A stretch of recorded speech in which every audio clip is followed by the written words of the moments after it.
Yunwoo was soundlessly rushing in the forest, hotly pursuing her target like a leopard. The assassin sensed the danger behind him and instantly hid himself into a big tree with dense foliage. He was definitely a master of camouflage, and he did it without making any sounds. Common people could never detect him. Yunwoo, who had been locating the target with spiritual power, sensed that he had stopped. The corner of her lips curved up into a cold smile. With a sudden move of her body, she disappeared into the top of the tree and slowly closed in on the target.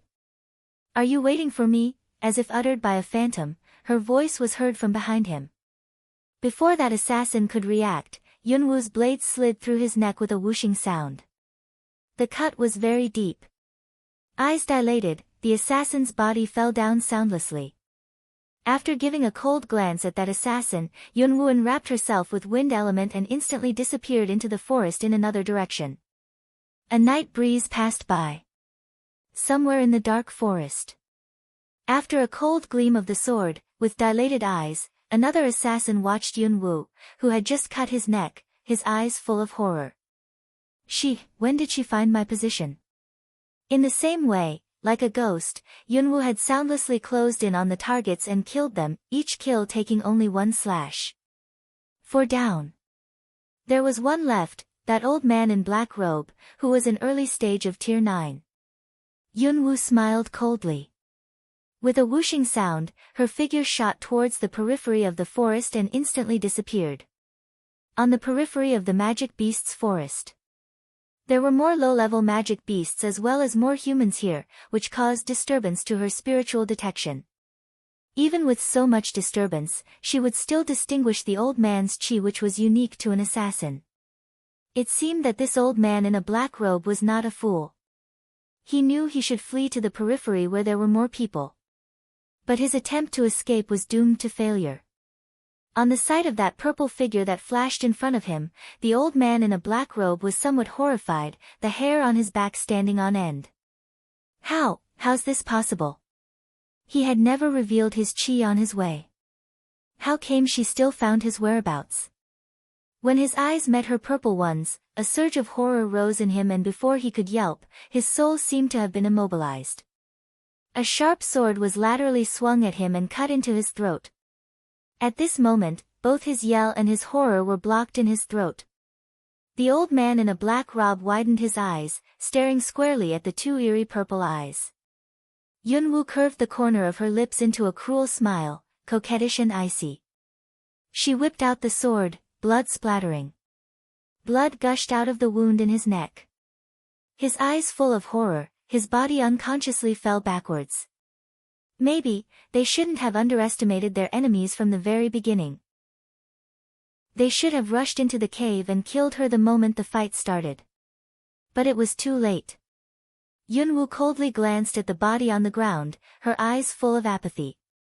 Then she turned around and walked in Long Qingxia's direction. She had barely walked a couple of steps forward, however, when a female voice yelled from behind. "Hey, who are you? Stop!" Upon the yell, someone covered in fighting spirit rushed over. And then a female dressed in elegant clothes appeared in front of Yunwoo. Behind her, a couple of figures with powerful chi also rushed over. They were holding legendary luminous pearls in their hands, lighting up the darkness around. Yunwoo stopped. She slightly raised her eyes to the female getting in her way. She was about 20, peak stage of tier 3. The 3 men behind her were all warriors in late stage of tier 8, and they were clearly lackeys. It seemed that this female was from a noble background. "Was it you who killed that old man?" After peering at Yunwoo for a while, the female pointed at the body of the black-robed old man and asked.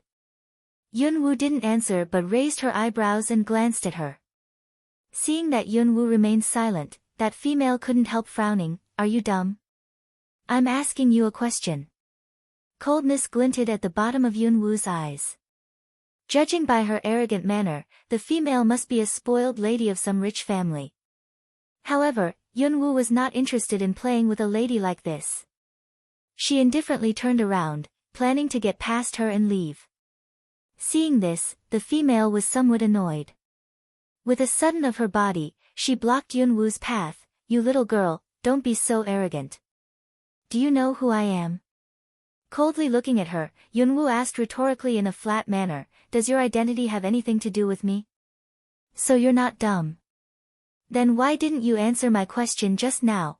The female said coldly with a frown. Yunwoo raised her eyebrows and said idly, why should I answer you? Wouldn't I have lost face if I answered your question? Humph. You should feel greatly honored to be able to talk to me. I forgot to tell you, I'm Snow Murong, the only daughter of the Lord of Luoyang City. You're lucky to get to know me, so don't be ungrateful.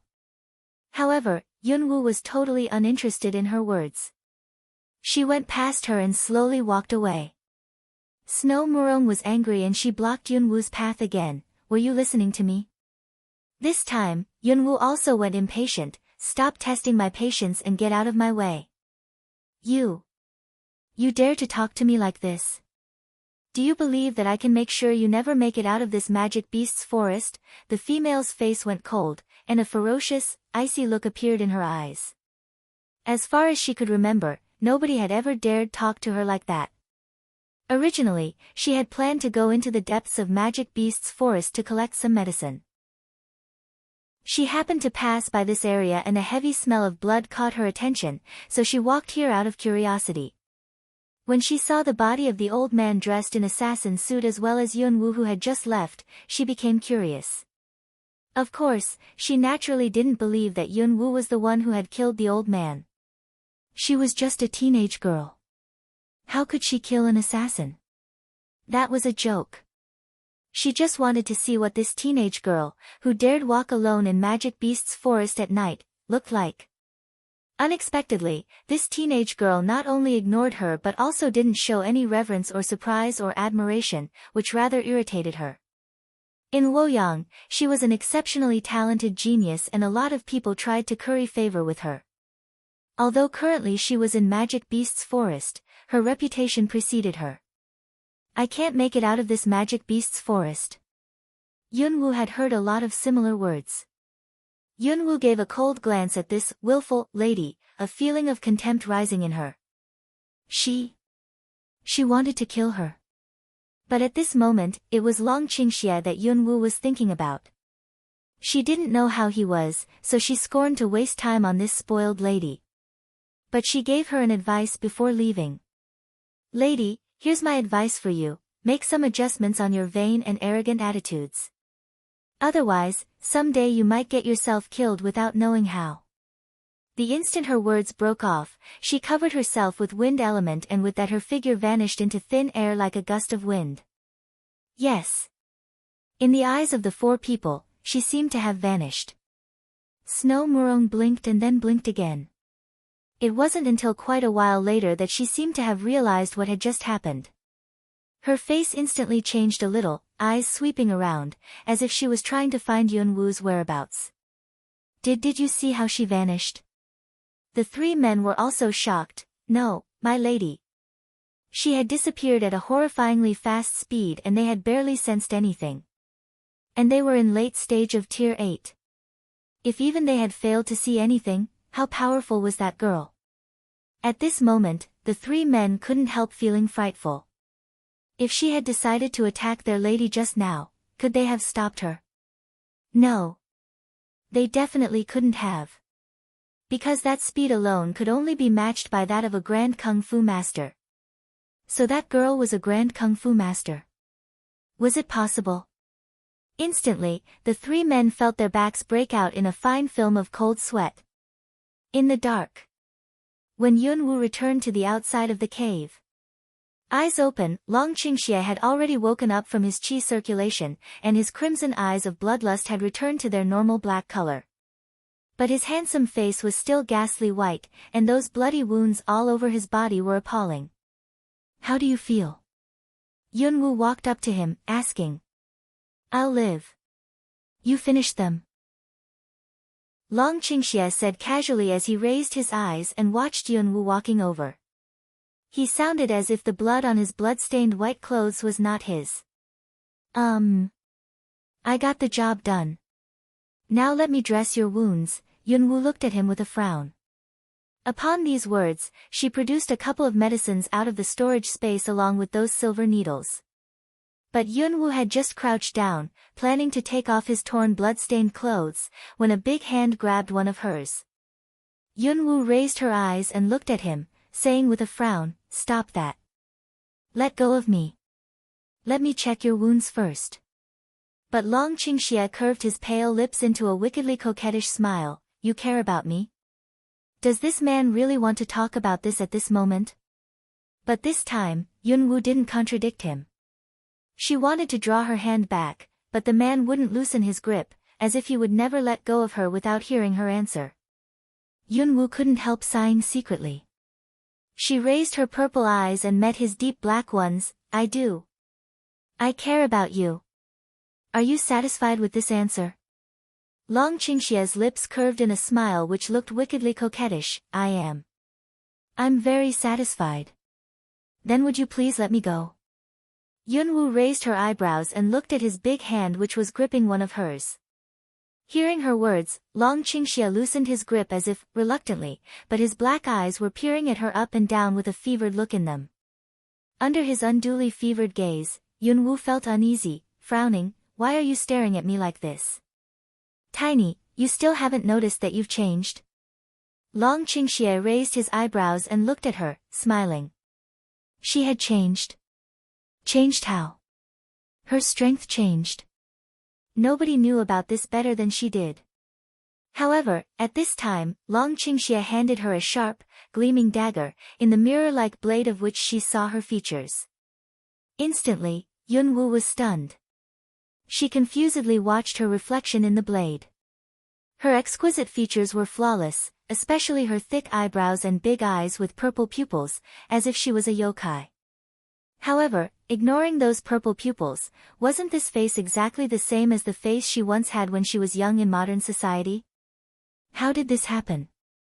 How came that pretty face had completely metamorphosed into the face she once had when she was in modern society? Seeing that Yunwoo was astonished, Long Qingxie smiled even more wickedly. He stretched out his hand and stroked her little face. "Maybe, this is what you originally looked like. But, no matter what kind of change happens to you, you'll always be my Tiny." This was what she originally looked like. What had she originally looked like? She had thought that she had already forgotten about that. But now. However, Yunwoo soon collected herself. Without saying anything, she put away the dagger, stretched out her hands and started taking off his clothes. She planned to dress his wounds first. He was covered in blood, and his clothes were torn. She could only imagine how many wounds she would see after taking off his clothes. But after she cautiously took off his clothes, what she saw was smooth, totally intact skin. There was no wounds at all. Yunwoo was stunned. None. There was not a single wound. What's going on? At this moment, Long Qingxie suddenly stretched out his arms and dragged her into his arms. "Tiny, there seems to be something I forgot to tell you." Something he had forgotten to tell her. What was it? Yunwoo struggled out of his arms and stood up, watching him with a tight frown. There were no wounds, but there were saber cuts all over his clothes, and his white clothes had been dyed red by blood. Had he really got wounded? Seeming to have known Yunwoo was confused, Long Qingxie languidly grabbed the dagger beside him and cut his naked arm really hard. "Are you insane?" Startled, Yunwoo hurriedly yelled. But the next second, she was transfixed in shock again. The deep, bleeding cut in his arm was actually healing at a speed visible to the naked eye, and eventually, the cut healed completely without even a scar. And then, Long Qingxie continued, "Now you've seen it yourself.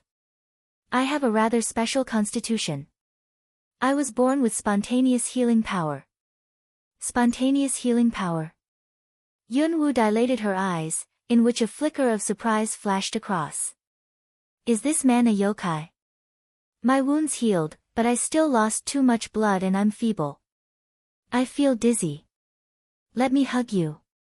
Upon this, the man affected an air of pity, stretched out his arms and dragged Yunwoo, who was still in shock, into his arms. Originally, Yunwoo had grown to have feelings for him, so she had tolerated some of his intimate behavior. If this man only played pitiful, she would have let him and tolerated his taking advantage of her, but his hands started moving downwards. Yunwoo's eyes became severe. Long Qingxie, where are your hands going? Long Qingxie slightly curved his lips, as if he had just got caught by her when his big hands were stroking her back. Surprisingly, he didn't seem to feel ashamed at all. I'm just helping you get used to it, in case you got startled when I lose control of myself some other day. Hearing his words, Yunwoo was resigned. Does this man feel uncomfortable once he stops talking dirty? Stop it. Let go of me. But I'm still dizzy. The man still wouldn't let go of this opportunity of taking advantage of her, and his hands started moving downwards. Annoyed, Yunwoo stretched out her hand and gave him a hard pinch on the thigh. Ah! Long Qingxie suddenly yelled, which startled Yunwoo. Why did you yell so loudly? She asked. And then she thought, was the pinch too hard? The man pulled a wry face when he saw how ignorant this woman was. With a torrid look in his eyes, Long Qingxie stretched out his hand and grabbed the woman's little hand that was pinching his thigh. In a low voice, he said, "You tiny little thing. You can't pinch a man's inside thigh." Inside thigh. Stunned, Yunwoo subconsciously lowered her head. When she saw that her hand, which was under his hand, was almost next to the man's that thing, her face instantly flushed scarlet. Actually, she had just casually gave a pinch, and she had been paying attention to which part of him she was pinching. The torrid look on the man's face made her heart flutter. She had just meant to calm him down, but unexpectedly, what she had done ended up becoming flirting. How did things end up this way? But suddenly, Yunwoo was transfixed in shock. And then, she raised her eyes and looked at the man in surprise. You've made a breakthrough into the early stage of Grand Kung Fu Master? Wasn't he in peak stage of Tier 8? When did he break through and become a Grand Kung Fu Master? Yunwoo had accidentally sensed the power fluctuation in him, and she was absolutely astounded. Upon these words, Long Qingxie's hand, which was holding one of hers, froze briefly, but soon, he couldn't help curving his lips up and stared at her with a wicked look. How did you know? I sensed it. You sensed it? Long Qingxie raised his eyebrows, his black eyes deeper. Tiny, you never cease to surprise me. Don't try to fool me. You're such a smart girl. But even if I tell you, you might not believe it. Long Qingxie let her lie on her side against his chest, his fingers gently stroking her smooth black hair. How do you know whether I'll believe it or not if you don't tell me first? Yunwoo was not quite used to his intimate behavior, but she didn't refuse and stand up. She just let him hug her like that. After watching her in silence for a while, Long Qingxie said with a seemingly casual look, I'm a congenitally mutant warrior, born with top talents and infinite attribute, which means I can utilize 5 attributes. A mutant warrior? Born with top talents? Infinite attribute? The man had put it as if these things were no big deal, but Yunwoo was astounded. What did that mean? She believed that everybody knew the answer. No wonder at that time this man told her that it wasn't difficult for him to break through into the rank of Grand Kung Fu Master. With these endowments, it was indeed a piece of cake. This man is indeed a yokai. Seeing Yunwoo's amazed look, Long Qingxie wickedly curved his lips, stretched out his hands and stroked her little head. Stop giving me that odd look. Actually, there's downside, too. Downside? What is it? Yunwoo asked curiously. Long Qingxie seemed to have no intention of keeping it a secret from her. He lowered his eyes and looked at her. Since I'm a mutant, I can't cultivate and making breakthrough by using methods that normal people use. He can't make breakthrough by using normal methods. What does that mean? Before Yunwoo could ask, Long Qingxie continued, if I'm to make a breakthrough, I have to do it in a bloody fight. I must cover myself with the blood of a powerful opponent and kill him or her with my bare hands. That'll enable me to make a tier-skipping breakthrough and gain the same powers that my opponent has. What a horrifyingly mighty power this was. But Yunwoo secretly gasped, not because of his mysterious power, but because she was worried about him. He must cover himself with the blood of a powerful opponent and kill him or her with his bare hands. That means that he has to trade his blood, maybe even his life for breakthrough. He had literally gained this kind of talent and this kind of breakthrough by risking his life. She raised her head and her eyes met his wicked, black ones. She didn't know why, but for a second, when she saw his ghastly white face, she suddenly felt heartbroken over this man. But the next moment, the man's words ruined the moment. "Tiny, are you looking at me so seductively because you're fascinated by the charm of my endowments?" Watching the man who was smiling wickedly, she literally wanted to roll eyes at him. But at this moment she suddenly thought of something. "You're an early stage of Grand Kung Fu master, so you got the powers of that Zwafong?" Long Qingxie shrugged. His eyes were suddenly fixed on her with a weird look. "I did. But you're the one who killed him." This was also what he had been dismayed at. Yunwu were the one who had killed the enemy, but he had still made a breakthrough, which was the first time that this kind of thing had happened. Hearing these words, Yunwu also frowned, but even he himself didn't know why, not to mention her. After a night, Long Qingxie's strength fully recovered. He had lost so much blood that even all his clothes had been dyed red, but after a night, he recovered so well that it seemed as if nothing had ever happened to him. He should be the only one in this world who was capable of this. Long Qingxie walked out of the cave, dressed in white, silver-haired. Under the glow of the dawn, he was like a handsome man walking out of a painting. In particular, the languid half-smile on his handsome face was so charming that people who saw it would involuntarily hold their breath for so long that they might literally suffocate themselves. Yunwu couldn't help muttering, "Yokai." Long Qingxie walked up to her and said with a big smile, "You like this?" There were only 3 words, but they had been uttered in a distinctly delighted tone.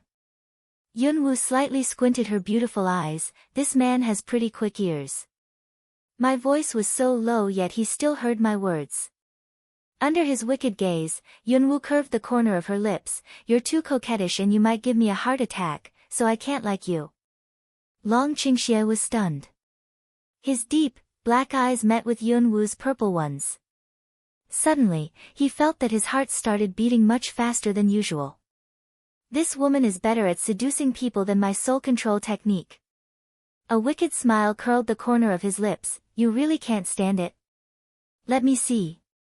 Upon these words, he reached out his hand to touch her chest. With a half-smile on her face, Yunwu severely squinted. "Keep your hand going and I'll cut it off." Long Qingxie's hand instantly stopped moving. He frowned, and an affected, frightened expression appeared on his wicked, handsome face. "You're so ferocious. Who will dare to marry you? It seems that I'm the only one who'll have to make do with a marriage with you." The moment his words broke off, he shot out his hand and grabbed her bosom. "But, you'll have to eat more, so that these small steamed buns will someday grow into bigger steamed buns." His wicked, deep voice was heard. Eyes dilated, Yunwu lowered her head and looked at her chest. She saw that the man's hands were shamelessly rubbing against her bosoms. Her face flushed red, embarrassment and anger rising inside her. She instantly clenched her teeth and thundered, "Long Qingxie. He keeps saying that he wants my bosoms to become bigger. Why does he always have to be so lewd and dirty?" Long Qingxie curved his lips in a wicked smile. "Aren't I right in front of you?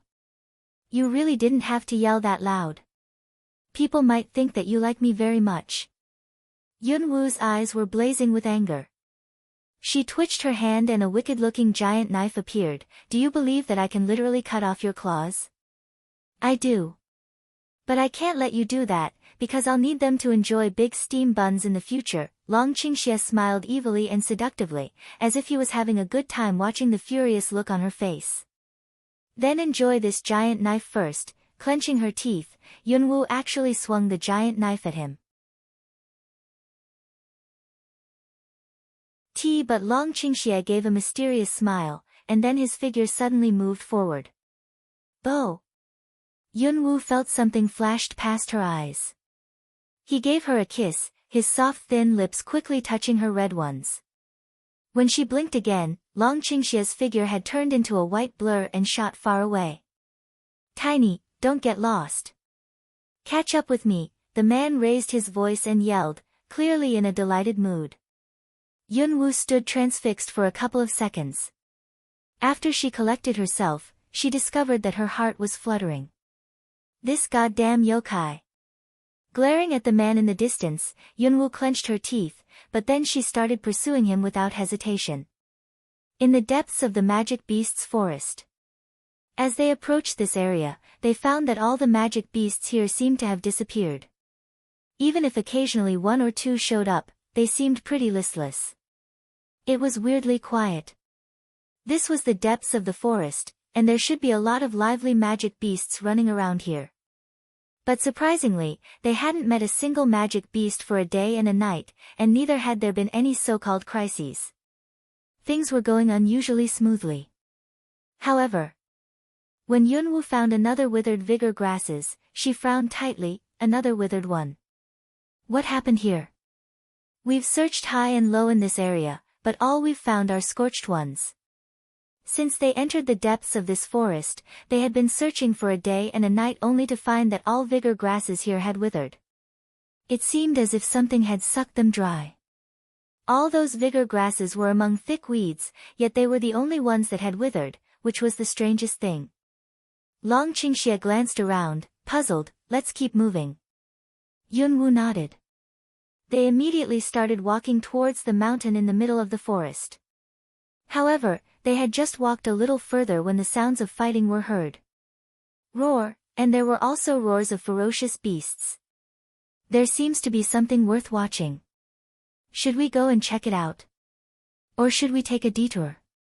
Long Qingxia's eyes flashed in the direction of Yunwu, asking in a deep voice. Lifting her eyebrows, Yunwu glanced at the man who had a languid half-smile on his face. She knew that the fighting ahead must have aroused this man's interest. Actually, she wasn't really interested, but they had been traveling in this area for a day and a night yet had barely seen any magic beasts. And now, judging by those roars, there seemed to be plenty of magic beasts fighting with humans. She couldn't help feeling curious. Let's go and take a look. After saying this, Yunwu flashed forward soundlessly. And then she sneaked towards the spot where the fighting was happening.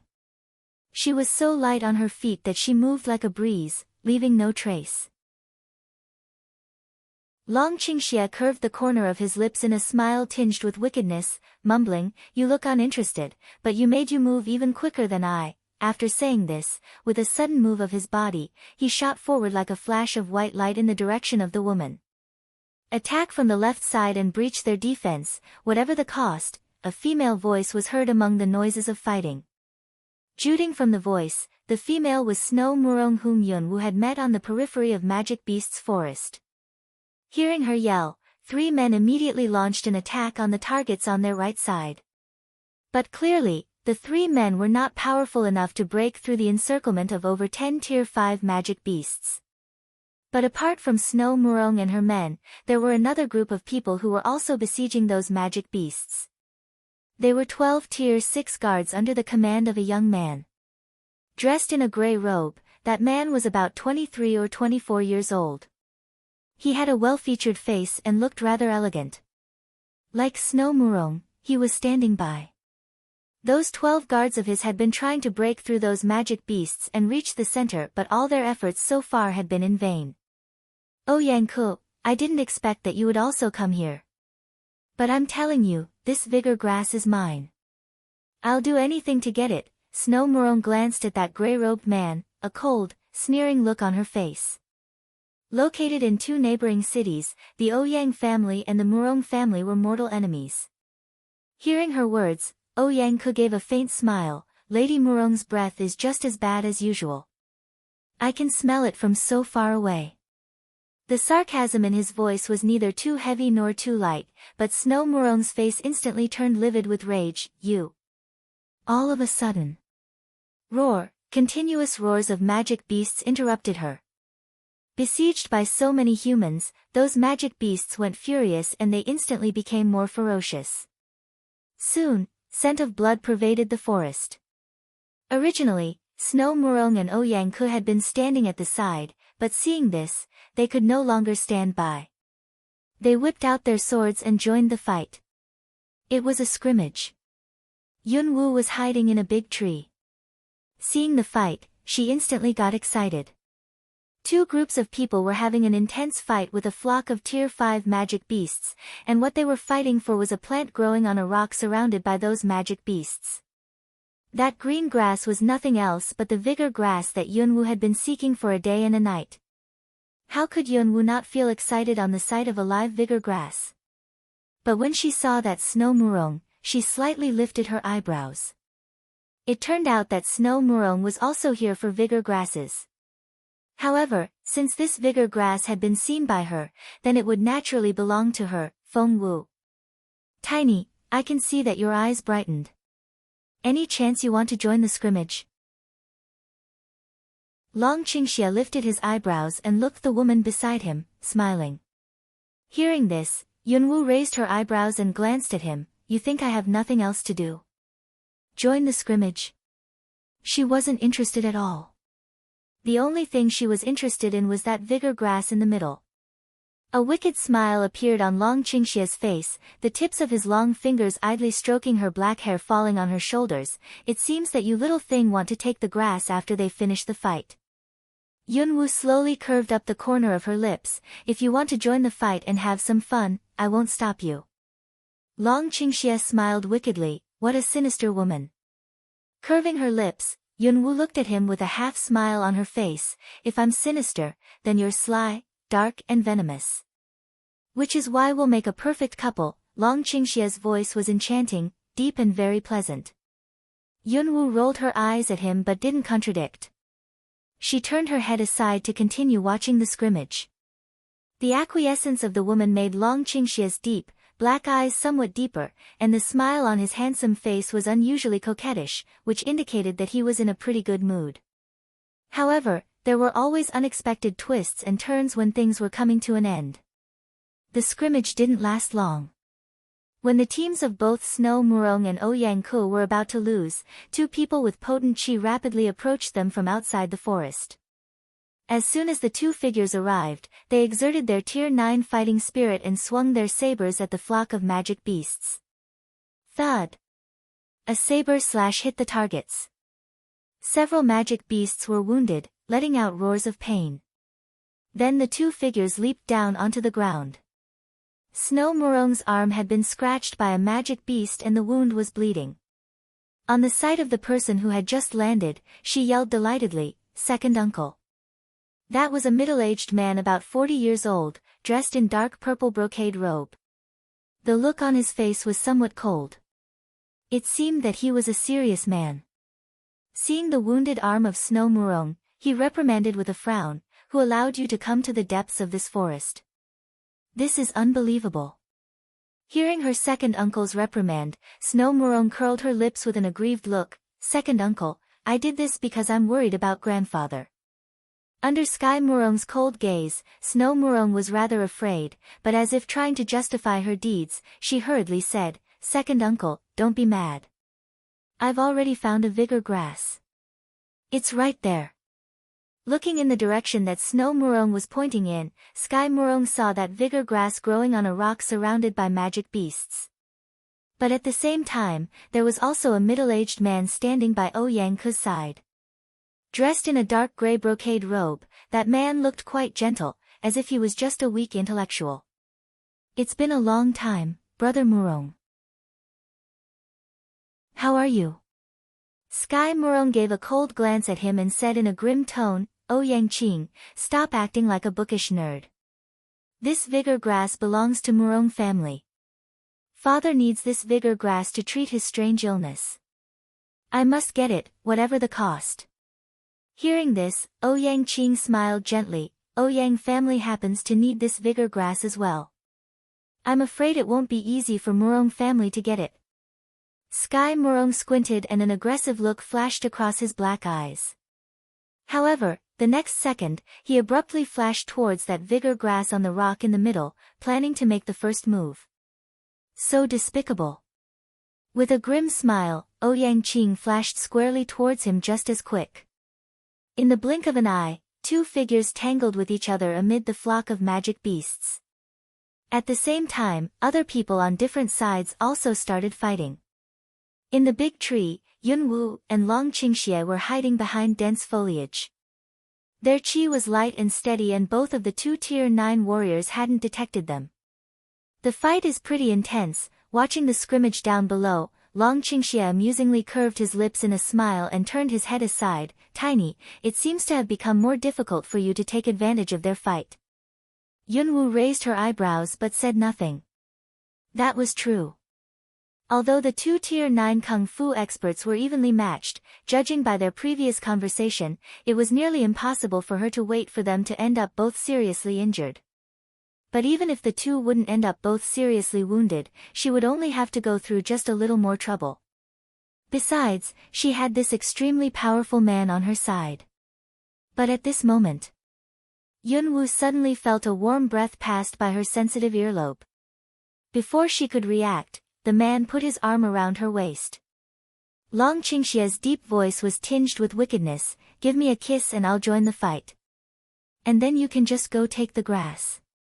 Yunwu turned her head aside to evade his hot breath, only to saw his deep, black eyes. His eyes were as black as two deep pools, profound and incomprehensible. A man like this was actually rather startling, and he also gave her a sense of insecurity, because so far, she still couldn't figure him out. Long Qingxie also closely stared at her. Her exquisite features were flawless, and her beauty was breathtaking, but her purple pupils were clean and the look in them bland. Although her lips curved in a smile, it was not difficult for him to sense the absorbed, integrated blandness in her. Like an ethereal white cloud floating high up in the sky, she gave him a feeling that he could never get close to her heart.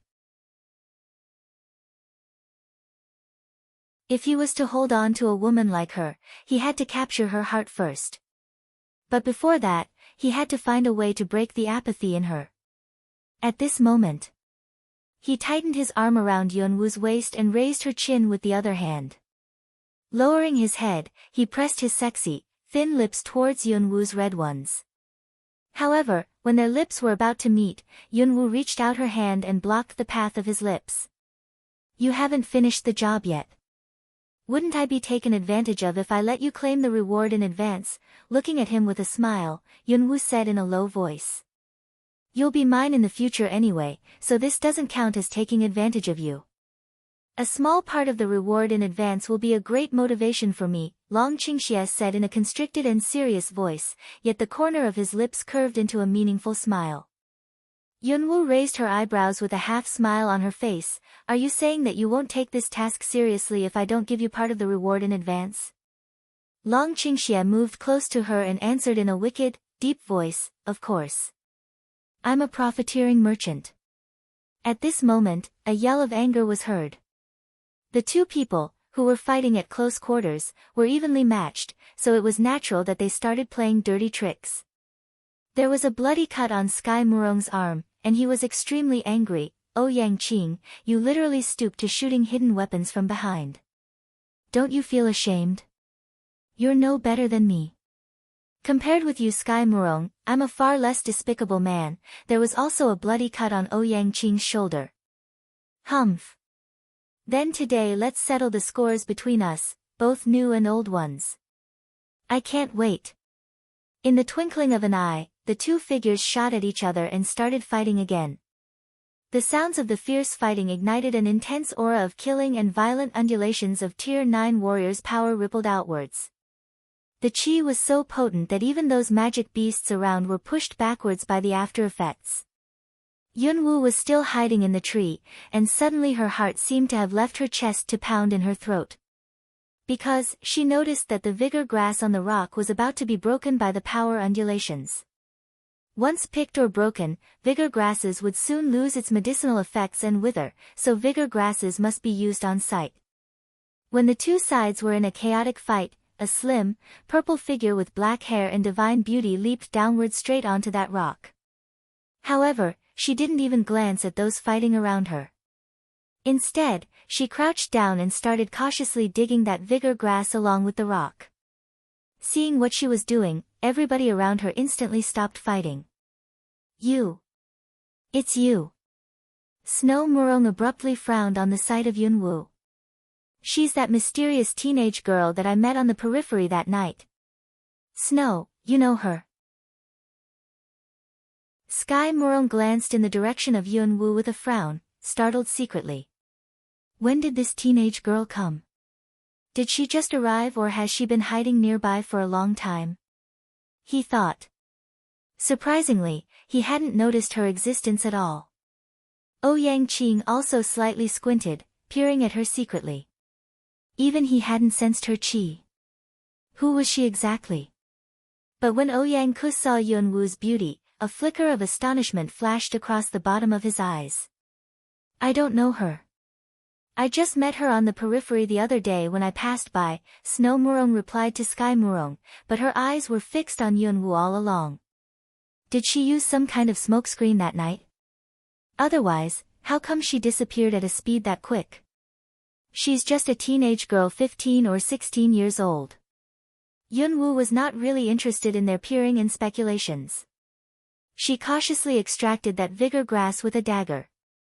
And then she planned to take a small basin out of her storage space and put the plant in. And then the job would be done. But at this moment. Little girl, that vigor grass belongs to Murong family, so please return that vigor grass to us, Sky Murong said coldly. No matter how mysterious this teenage girl was, people of the Murong family were determined to get this vigor grass.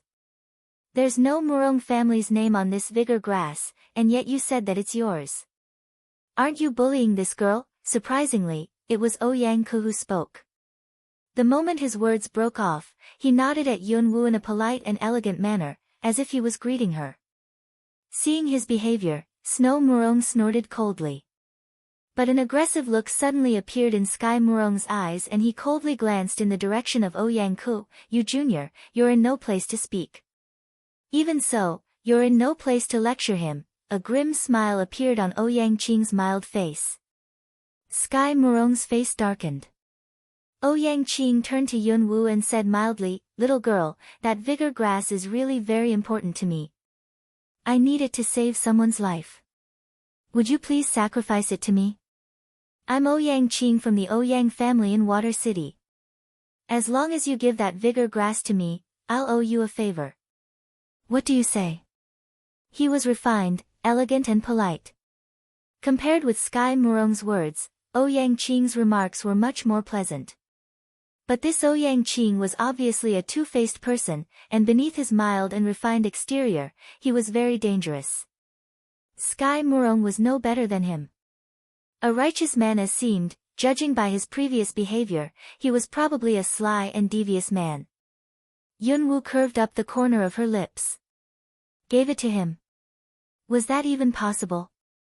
With an instant shift of her attention, a jade bowl about the size of a palm appeared in her hand. Without answering Ouyang Qing, she put the vigor grass in the bowl. And then she twitched her hand and sent the grass into her storage space under the gaze of everybody. Storage space. When Yunwoo took that jade bowl out of thin air, all people present dilated their eyes, greed glinted in them. They knew that storage space was very rare, and that even those with enough money couldn't find a seller. Unexpectedly, this teenage girl had a storage space. But the next moment, when they saw that Yunwoo put away the vigor grass into her storage space, all their faces instantly darkened. Little girl, what do you think you are doing? Ouyang Qing frowned, a cold look flickering in his eyes. With an icy, sullen look on his face, Sky Murong glared at Yunwoo. You dared to play us? Hand over the vigor grass immediately, or else I won't go easy on you. Hearing this, Yunwoo finally couldn't help smiling. I seem to be getting this a lot lately. I wonder how hard you're going to go on me. Her purple eyes darted around, exerting some kind of mysterious suction. For a moment, those whose eyes met her purple pupils seemed to be transfixed. They felt as if their souls had been immobilized, along with their bodies. Sky Murong and Ouyang Qing, who were at Tier 9, instantly reacted to the danger, startled secretly. They immediately moved their eyes aside, mobilizing powerful chi in their body so as to fight against the restriction exerted on them by her weird purple eyes. Don't watch her eyes. Sky Murong yelled. Waving his hand, he exerted a surge of earth element and shrouded Snow Murong and the others with it so as to block their view of Yunwu's eyes. Ouyang Qing also took action quickly. Water element surged towards Ouyang Ku and the others and covered them, a curtain of light blue light isolating them from Yunwu's gaze. Seeing that her plan had got seen through so soon, Yunwu felt rather bored. It seemed that the first level of the mind control technique, which was Soul Chain, wasn't powerful enough. She had to put some efforts into the cultivation of it. Thinking about this, Yunwu leaped down the rock and was about to leave. Little girl, you can't take this vigor grass away. Ouyang Qing didn't look good, but he still blocked her path. Why can't I take it away? Is your name on it as well? Yunwu gave a leisurely glance at him, but then she also secretly glanced at a big tree not far away. Just because I didn't let him kiss me, he really won't come down and help. He's so petty. At this moment, Sky Murong also flashed over. Hand over the vigor grass if you want to leave, or else you'll have to leave your life here as well. Sky Murong blocked Yunwu's path with a cold face, an icy and wicked look appearing in his eyes. Yunwu sneered secretly, thinking, you think you're capable of taking my life? However, Yunwu said nothing. She detoured around them as if they didn't exist and intended to leave. Little girl, don't push me. Sky Murong's eyes became ferocious. His Tier 9 early stage chi started churning in him. Naturally, Yunwu felt the threatening undulations of his fighting spirit. She slowly stopped, turned her head back and looked at Sky Murong's cold, arrogant face. He probably thought that she was afraid. As if he was showing mercy on her, he said, since you're still young, I'll give you a second chance. Hand over that vigor grass immediately and I'll spare you. Yunwu couldn't help letting out a laugh. Spare her? Did she need him to spare her? He sounded as if he was a good Samaritan, which was so funny. What's so funny? Sky Murong frowned. Yunwu raised her eyes and curved the corner of her lips in a smile, saying in a bored tone, who do you think I was laughing at except for you? You snotty-nosed little kid are so arrogant. I'd like to find out what gives you the courage to sneer at me. Annoyed and embarrassed, Sky Murong eventually became furious. He abruptly mobilized the chi in him and hurled it directly towards Yunwu. A dismissive look flashed across the bottom of Yunwu's eyes. With deft footwork, her figure flashed aside and dodged his attack. Tier 7 early stage wind attribute. The moment they sensed Yunwu's strength, all people present were stunned and with that a flicker of astonishment flashed across their eyes. Early stage of Tier 7. She was so young, but she was already in early stage of Tier 7. Snow Murong was already 20, and everybody in Luoyang City regarded her as a genius among geniuses, but even she was only in peak stage of Tier 3. This teenage girl was only 15 or 16, but she was already at Tier 7. Everybody knew very well what this meant. A Tier 7 Kung Fu master who was only a teenager. Her talent was literally against the rules of nature.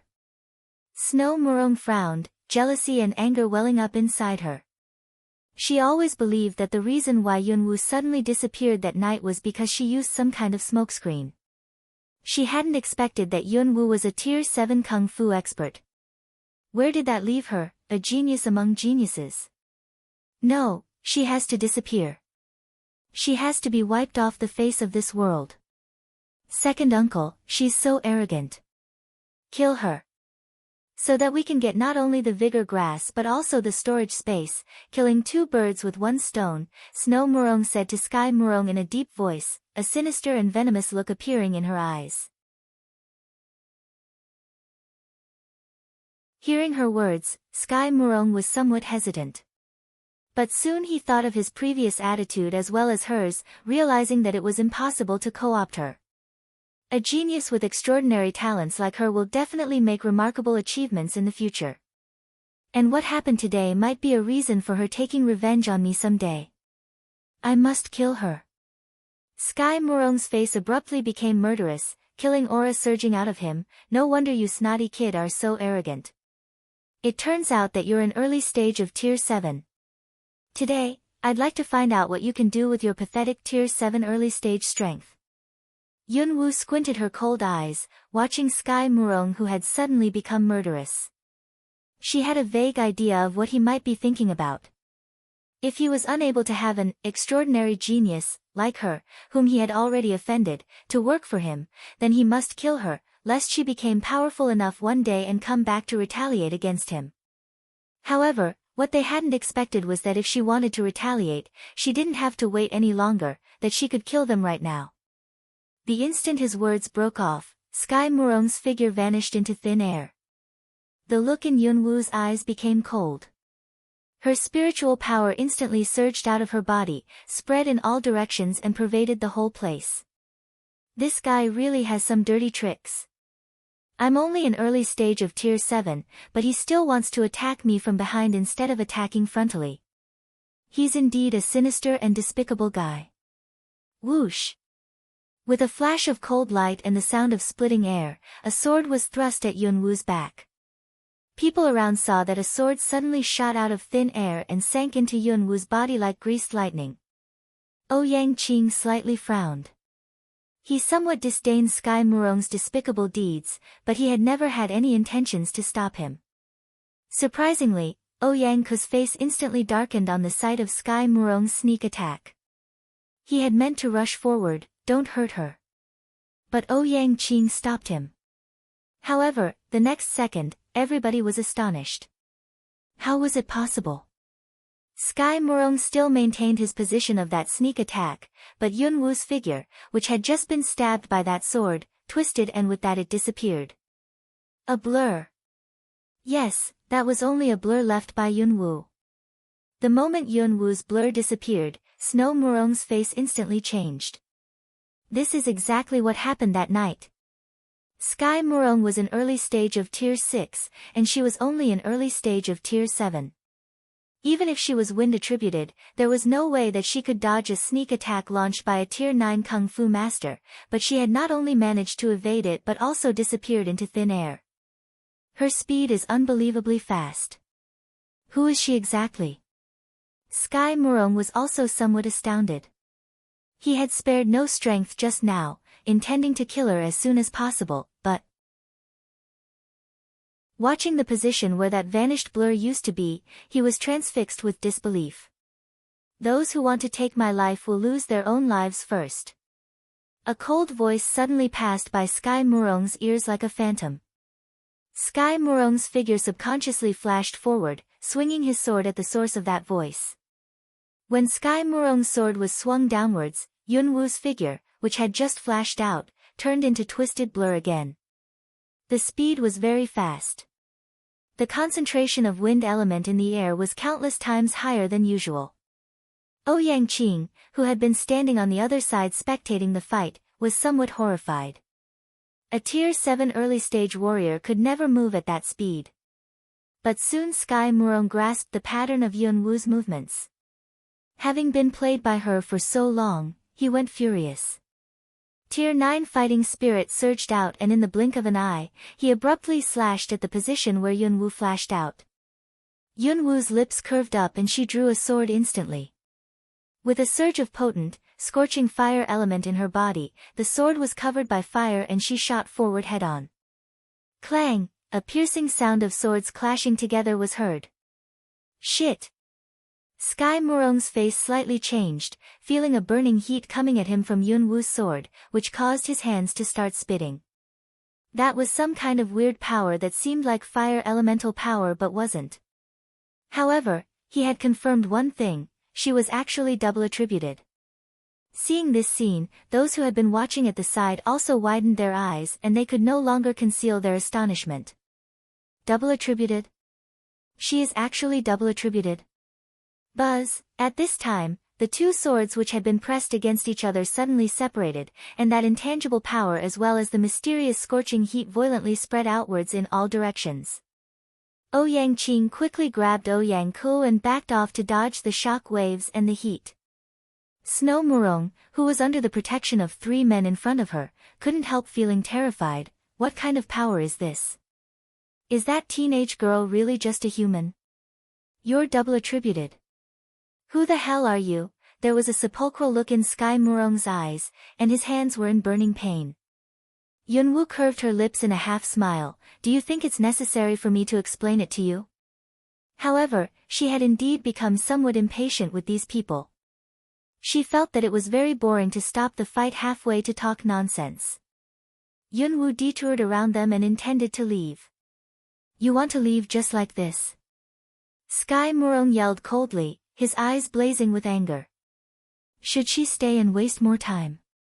She was not interested. But she would like to find out how much longer Long Qingxie, who was hiding on the tree, could keep standing by and watching her fight.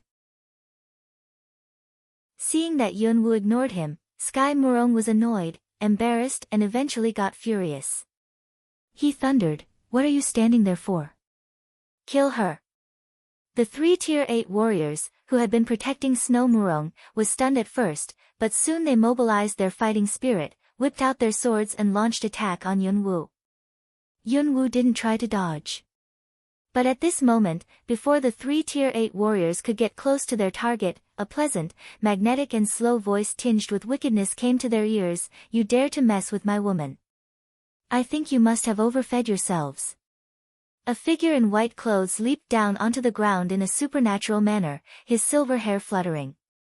But at the same time, 3 gleams of cold light flashed across those people's eyes and went into the bodies of the 3 warriors. Pooh! The 3 warriors were darting towards Yunwoo, but their faces changed drastically. They felt a numbness and abruptly knelt down, spitting out a mouthful of black blood. Foul smell of blood instantly pervaded the place. Poison. Sky Murong's body gave a shake. He watched that handsome silver-haired man who had suddenly shown up, his heart shivering involuntarily. He had also failed to detect this man before he appeared. Besides, this man had actually breached Tier 8 peak stage defense with merely a small dagger. Long Qingxie curved his lips in a wicked, languid smile, walked up to Yunwoo and mumbled affectionately, "So naughty." Lifting her eyebrows and curving her lips, Yunwoo watched him with a smile. "Didn't you say that without getting part of the reward in advance, you would just stand by?" Long Qingxie shrugged languidly with a seemingly resigned look. "You got me. From now on, you have to be responsible for me." Hearing this, Yunwoo got speechless. However, at this moment, the 2 people had no intentions to put on a love scene of sparring verbally. Under everybody's gaze, they just idly started walking away. Both people of the Murong family and those of the Ouyang family were stunned, watching the 2 people who were walking side by side. "What's happening? Wait!" Ouyang Qing immediately yelled. In the twinkling of an eye, he flashed forward and blocked the 2 people's path. "What are you doing? You want to get in our way as well?" Long Qingxie raised his eyebrows with a piercing look in his wicked, black eyes. An observant man as he was, Ouyang Qing had noticed all the subtle changes of Long Qingxie's expression. He smiled gently. "Don't take me wrong. I have no intention to make an enemy of yours, but my father is seriously ill. He's been lying in bed and he really needs this vigor grass as a messenger drug. May I ask if you can kindly give it to me? No matter how much money you want, Ouyang family will pay it." "Money?" Yunwoo curved her lips. Having stolen the whole royal treasure house, she was already a rich woman. Why would she trade the grass for money? Although this Ouyang Qing looked less hateful than that Sky Murong, but that was all. However, before Yunwoo could speak, Long Qingxie said lazily, "Since the grass is already in our pocket, we will never give it to anybody, so just get out of our way if you don't have any other business concerning us." Ouyang Qing's face went cold. "Gentlemen, we've always been polite to you, so you should at least show some respect to us." "Show some respect?" Long Qingxie curved his lips in a smile, but the look in his eyes suddenly went icy. "Just now you intended to attack my woman. And now you want me to show you some respect. Who do you think you are?" The moment he finished the last word in a cold voice, a burst of potent qi abruptly surged out of him. He waved his hand and Ouyang Qing was thrown out. Ouyang Qing impacted hard on a nearby tree. His face instantly went ghastly white, horror glinting in his eyes. Jia, Grand Kung Fu Master. How was this possible? How come this seemingly 20-year-old man was a Grand Kung Fu Master? Sky Murong was also shocked, watching Long Qingxie with widened eyes, his heart quivering even more violently. He was actually a Grand Kung Fu Master. No wonder he could breach Tier 9 peak stage defense with merely a dagger. Watching the man and the woman walking further away, nobody dared to go forward and try to stop them, and nobody could stop them. Who were they exactly? A mysterious teenage girl at Tier 7 and a powerful young man who was a Grand Kung Fu Master. Anybody who saw the two would feel amazed and shocked, which was exactly how these people felt at this moment. You were cool. Why didn't you show up earlier? After walking out of those people's sight, Yunwu raised her eyebrows, turned her head aside and glanced at the man beside her. With a wicked smile, Long Qingxie stretched out his arm and wrapped it around her waist. I just wanted to give you a chance to show your strength. If I had shown up and finished the fight at once, how could you show it? Yunwu slapped his hand off her waist and simpered, saying, well, then I have to thank you. Because of the opportunity you gave me, I did have a good time showing my strength. If you really want to thank me, how about a kiss? Long Qingxie had a thick skin, regarding her sarcastic words as compliments. He even puckered his lips and moved on to Yunwu for a kiss. With a seemingly disgusted look, Yunwu stretched out her hand and pushed his handsome face away. Don't go too far. Or I'll be mad at you. When were you not mad at me? But I like it when you're mad. Long Qingxie curved his lips in a smile, which made his bright black eyes exceptionally dazzling. He looked as seductive as a vamp. Yunwu couldn't help muttering secretly, yokai. Fine. Save your lies. We've got a vigor grass, so pure blood and dragon blood are all we need. Let's go back to the imperial capital right now. Long Qingxie withdrew his wicked grin and put on his usual languid look. There's no hurry. We can wait a little while longer. Tell me, how long has it been since the last time that you drank beast blood? Hearing Long Qingxie's words, Yunwu was stunned. That was right. If he hadn't mentioned this, she wouldn't have recalled that she hadn't drunk any beast blood for 7 or 8 days. Although she hadn't had any abnormal feelings, Elder White had once said that she needed beast blood to prevent her body from rotting. So no abnormal feelings didn't mean that everything was okay. Yunwu didn't know whether it was some kind of psychological effect, but she suddenly felt that her whole body wasn't right, as if her blood and flesh were not fresh enough. Then let me go and get some beast blood first. Upon these words, Yunwu intended to rush away. In this area, except for those magic beasts that they had seen during that scrimmage, there didn't seem to be any other magic beasts around, so they would have to go to some other areas to search, or go to the periphery. However, a big hand grabbed Yunwu before she could leave. What's the rush? I haven't finished my word yet. What else? The blood of high-level magic beasts is more nourishing to your body. Now that we are already so deep in the forest, let's get us a high-level one. Hearing Long Qingxie's words, Yunwu frowned, thinking about which level she could handle with her current power. She had 7 elemental sources in her, but she had also discovered that it was more strength-consuming to use those 7 elemental power than it was to use fighting spirit, which meant that she should avoid long fights. Considering all these factors, she'd better choose a magic beast that was approximately in peak stage of Tier 4 as her target. Let's go and find some magic beasts first. After saying this, Yunwu flashed towards the depths of the forest. Blood of high-level magic beasts was indeed highly beneficial to her health. After the last time that she drank the blood of a red fire dragon, she had felt exceptionally comfortably for days without drinking any extra beast blood. Maybe, if she managed to get some blood of a high-level magic beast, she wouldn't need to go hunting at all during the few days that she was going to spend in the Imperial City. Long Qingxie followed her in a leisurely manner. With his current power, he could easily handle all magic beasts the levels of which were below Tier 6. Magic beasts at levels higher than Tier 6 were intelligent, and when magic beasts possessed intelligence just like humans did, they were difficult to deal with. On their way deeper into the mountain, Yunwu noticed something weird. Finally, she couldn't help but stop moving. What's wrong? Long Qingxia stopped beside her. All medicinal herbs withered in this area. Yunwu looked around and said with a frown. Other people might not have noticed this, but she was very knowledgeable about medicine and in her eyes, medicinal herbs were exceptionally special existence. Among dense grass, there was a wide variety of medicinal herbs of different medicinal properties, but they had all withered. If there was only a small number of herbs that had withered, she wouldn't have found it weird, but along their way, she had discovered that all medicinal herbs without exception seemed to have been sucked dry by something. Wasn't this similar to what they had seen on their way to find a vigor grass? Was there any chance that the two were related? Hearing her words, Long Qingxia also looked around. After checking carefully, he lifted his eyebrows. Under normal circumstances, there is always something eccentric around when this special phenomenon happens.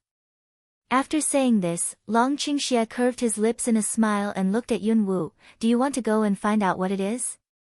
If there are any high-level magic beasts, we can conveniently get you some beast blood. Yunwu's lips curved up. Okay, then. Let's go and take a look. She really wanted to find out what kind of eccentric thing could suck all the medicinal herbs in such a wide area dry. Walking through areas with withered medicinal herbs, they detoured around that mountain. Eventually, they arrived at a place among some hidden peaks. There were many sharp-edged and steep rocks among those peaks. If people didn't look carefully, they would think those were just rocks fallen off from the peaks. There was nothing unusual about those rocks, and they wouldn't attract anybody's attention. However, tsk. This is just majestic. Lying prostrate on the top of one of those rocks, Yunwu and Long Qingxia watched the scene down below. Both of them involuntarily lifted their eyebrows.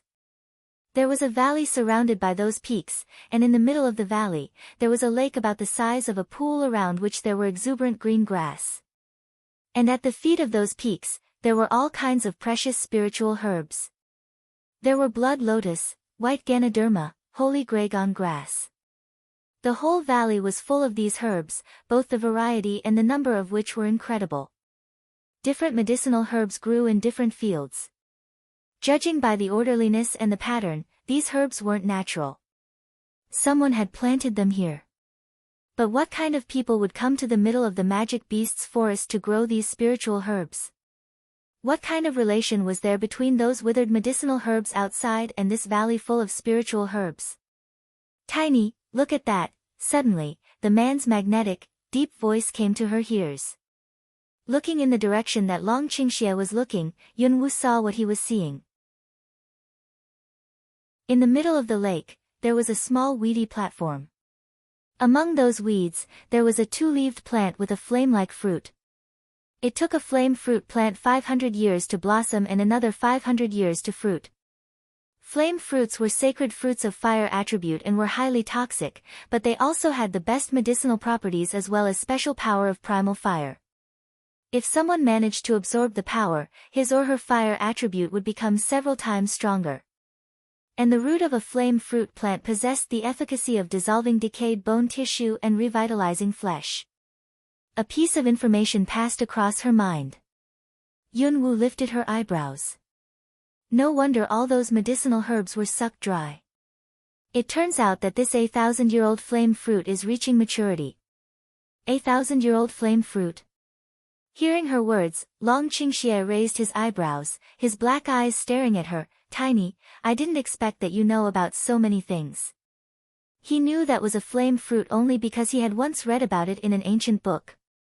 As regards the age of this flame fruit, even he couldn't tell, but she knew that flame fruit was 1,000 years old just by glancing at it.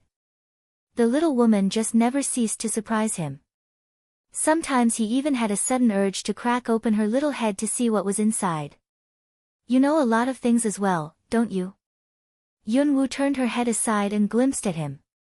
She knew about it because she had the soaring dragon scroll, but this man was different. It seemed as if he knew everything, and there was always an air of mystery about him. Long Qingxie curved his lips in a wicked smile and ogled her, "As a man who is worthy of you, I have to." Yunwu rolled her eyes at him. All of a sudden, Yunwu felt a sting in her wrist. Her bracelet gave off a colorful light, and then before Yunwu and Long Qingxie could react, a small wooden box automatically came out of her storage space. And with that the small wooden box opened. A shriveled small red bean whooshed towards the flame fruit down below on the lake. What's happening? Yunwu looked at the empty small wooden box and then glanced at that small red bean shooting towards the flame fruit, feeling confused. Wasn't that shriveled small red bean the very one that she had stolen from the royal treasure house? Long San said that it was a flower seed. And she had placed it at the bottom of her storage space. But now this scene was so strange. What happened exactly? It ran out of the storage space. Did that so-called flower seed have its own consciousness? Seeing this, Long Qingxie also frowned tightly, an amazed look on his handsome face. Clearly, he also didn't know what was happening. Let me get it back first. You stay here. Long Qingxie didn't know the reason why this weird thing had happened, but he must get that seed back. Yunwu wanted to say something, but Long Qingxie had already leaped down and flashed towards that lake in the middle of the valley. But the moment Long Qingxie leaped down, it seemed as if some kind of tranquility was broken by something.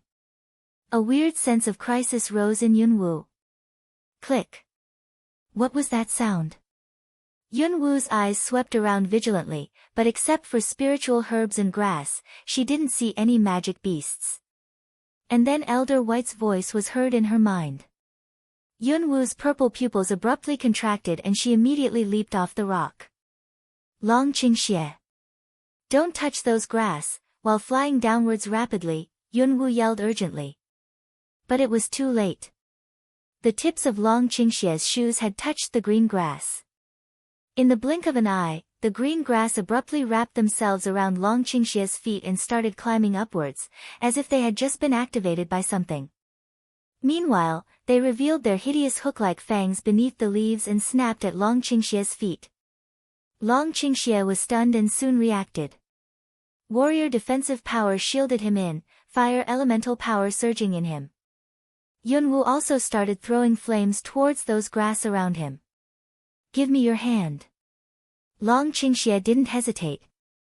He ripped off those grass twining around him and raised his hand. Yunwu immediately stretched out her hand and pulled Long Qingxie off the ground. The flame could only force those vampire grasses but couldn't hurt them. Click, click. Horrifying sounds of fangs grinding rippled across the whole valley. These are vampire grasses. If you got entangled in them, they'll soon suck you dry. Looking at the rippling vampire grasses down below, Yunwu said with a frown. Vampire grasses? Long Qingxie frowned with a grave look flashing across the bottom of his eyes. It ranked the 11th in the ferocious plants class. Rumor says this kind of plant has become extinct several hundred years ago.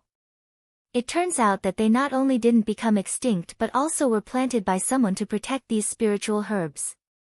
No wonder there are no magic beasts around. With this spooky thing here, no creatures dare to come close, Yunwu said in a deep voice. Then she cast her eyes in the direction of that platform in the middle of the lake. She saw that the small red bean was on the top of the 1,000-year-old flame fruit surrounded by vampire grasses. All vampire grasses had been woken up. Their wicked-looking fangs gleamed under the sunlight with grinding sounds. Long Qingxie had never been a reckless man. The reason why he so eagerly wanted to help her get back that small red bean must be that he knew what it was. And it must be something unusual. Originally, Yunwu didn't care much about that small red bean, but now she had suddenly become interested in it. Not to mention that thing had always been hers, and she couldn't just give it up like this. Wait a moment. Yunwu said to Long Qingxie, and with that her figure shot towards that platform above the surface of the lake. When she got close to it, she flipped her hands, enwrapped them with fire element and grabbed that flame fruit among vampire grasses as quick as she could. She uprooted the whole plant. Rattle. As if those vampire grasses down below sensed that the flame fruit had been taken, they started crazily grinding their teeth and wiggling. Yunwoo stood in the air and glanced down at them, her lips slightly curving in a smile. Horrifying as they were, vampire grasses were terrestrial plants after all. At this moment, she looked at the flame fruit about double the size of a palm in her hands, secretly sighed briefly. Because just by holding it in her hands, she could sense the dense primal fire in it. The fire element in her body seemed to have been tempted, which made her feel as if her blood was boiling. She could only imagine how much energy there was in this 1,000-year-old flame fruit. However, when Yunwoo saw that shriveled small red bean adhering to the top of the flame fruit, she pulled a wry face. She could distinctly feel that the bean was absorbing the flame fruit's energy bit by bit. What kind of flower seed was it? Move aside. Long Qingxia's voice suddenly came. And with that his figure dashed over and pulled her aside, giving a downward hack with a sword covered with fire. Quack. An angry quacking came out of thin air. The space above the position which Long Qingxia had just slashed at twisted, and with that a giant, black shadow emerged. And a sharp claw whooshed across Yunwoo's original position. Yunwoo's heart lurched. If Long Qingxia hadn't pulled her aside in time, she would have been torn apart by that sharp claw. Damn it, she had actually failed to sense it. However, it was not until this moment that she saw clearly that giant black shadow which had appeared out of thin air was a beast that had a tiger's face and condor's wings. This was the first time that Yunwoo had seen a beast like this since she arrived in this another world. Tiger condors were terrestrial magic beasts that could fly. They possessed potent offensive capacity and were good at hiding themselves in another dimension. Hiding themselves in another dimension. Did this by any chance mean that it had been hiding in another dimension all along? The moment she finished reading the information appeared in her mind, Yunwoo felt a chill down her spine. It turned out that such a giant magic beast had been hiding above their heads from the very beginning. Don't just stand there like a fool. This is a tier 6 magic beast.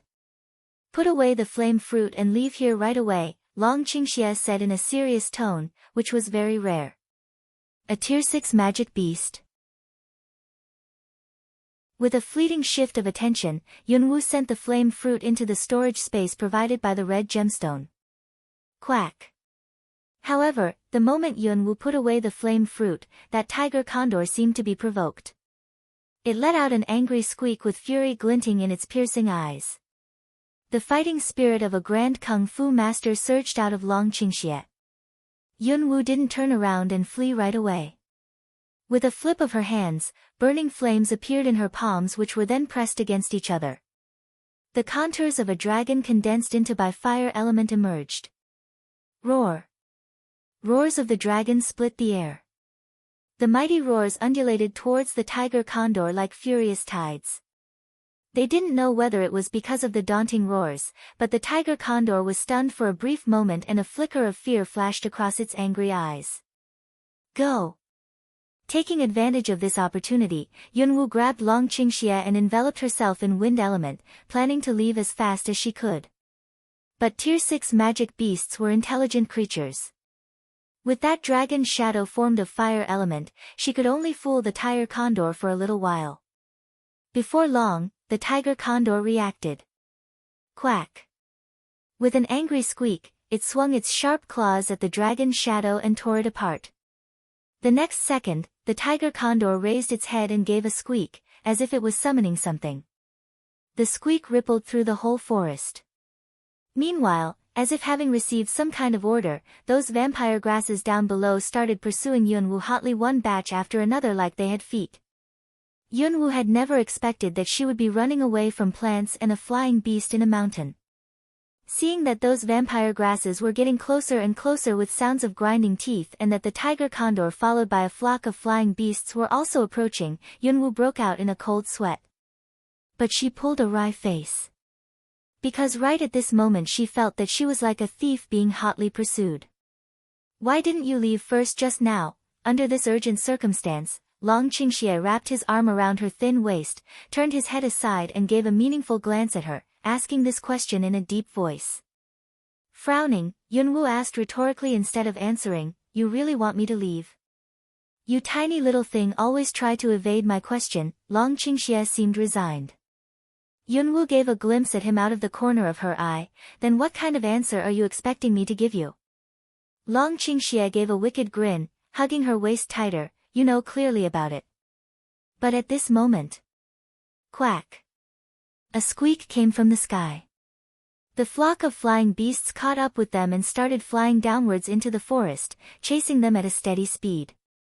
If there were only a couple of them, they might be able to handle, but now there was a flock.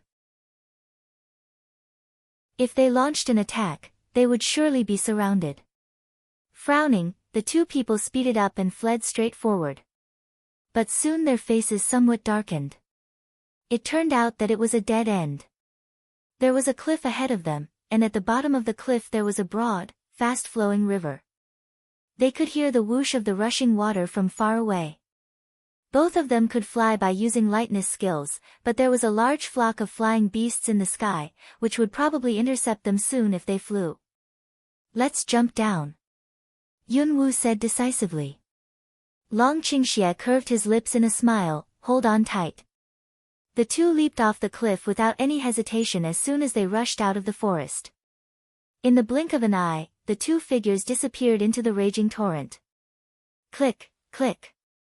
Standing at the edge of the cliff, those vampire grasses seemed very angry, grinding their teeth. In the sky, those flying beasts were circling. Seeing that the two figures had jumped into the fast-flowing river, the tiger condor let out angry squeaks repeatedly, quack, quack. In the innermost area of the magic beast's forest, an old man, who was sitting cross-legged like a stone statue in a cave, slowly opened his eerie, deep, black eyes. A piercing look flashed across those wise eyes which seemed to have witnessed vicissitudes of life. Meanwhile, a middle-aged man at the side also opened his eyes. "Shifu," that was a tiger condor's squeak. "Go and take a look. The flame fruit will probably reach maturity in just a few days. We don't want any surprises." The old man's deep, dignified and old voice was heard. The middle-aged man nodded in respect. "Yes, Shifu." After saying this, he stood up and walked towards the entrance of the cave. The moment he walked out of the cave, with a sudden move of his body, he instantly vanished as if he had turned into air. If Yunwu and Long Qingxie had seen this, they would surely be startled. Because that man's strength level was absolutely above that of a grand kung fu master, and if an apprentice's strength level was above that of a grand kung fu master, how powerful would his shifu be? "Hold tight to me and don't let go." Long Qingxie was tightly holding Yunwu's hand but was still unable to steady themselves due to the raging torrent. They had thought that the downstream part of the river would be slower. Unexpectedly, instead of becoming slower, the river flowed faster and faster as they floated downstream. Underwater there were many sharp rocks on which the strong current impacted from time to time. More and more cuts and bruises appeared on their bodies. Even if they were good swimmers, they wouldn't be able to control their directions under such circumstances. Not to mention that this river was very broad, and they couldn't find anything to grip on to get ashore. Snap! The sound of a bone breaking under impact was heard. Carried by the torrent, the two figures were drifting downstream rapidly. After an unknown length of time, Yunwu gradually came around from a half-unconscious state. The moment she regained her sensation, sharp pains were felt. She could distinctly feel that several of her bones had been broken and that there were numerous cuts on her. Also, her abdomen had been penetrated by something. She couldn't help letting out a muffled grunt, and with that her consciousness gradually recovered under the stimulation of great pains. Slowly, she opened her eyes, discovering that she was lying on the riverside. Half of her body was still in the water and she felt icy cold. She feebly struggled to sit up, coughed and spat out the water in her mouth, feeling a burning pain in the throat. It was not until this moment that she saw clearly that there was a branch sticking in her abdomen. Her purple clothes were ragged and she was covered in wounds with multiple fractures. Even so, she was still alive. It seemed that this body of hers was indeed rather weird. However, a figure abruptly flashed across her mind. Longqingxie. This was a river with shingle riversides. Yunwu hurriedly looked around but found no trace of that man. She remembered that the last moment before she lost her consciousness, Longqingxie seemed to impact on a sharp rock trying to protect her. Although she knew that he possessed spontaneous healing power, she was still very worried about him. She attempted to stand up. But as she moved her body, the pains got intenser, as if every nerve in her body was screaming. Abruptly, a pang of intolerable pain shot across her body. Something sweet welled up to her throat. Pooh! She spat out a mouthful of blood. Yunwu's face went ghastly white, but she discovered that the blood that she had spat out was black. Black blood? What's going on? She wanted to check her physical condition, but the moment she tried to mobilize the qi in her dantian, the wound caused by that branch sticking in her abdomen ached badly. The great pain clutched at her every nerve and she nearly groaned involuntarily. She broke out in a cold sweat. Her ragged clothes were soaking wet and she couldn't tell whether it was because of the sweat or the river water. Still, Yunwu stretched out her hand and attempted to pull out that branch sticking in her abdomen.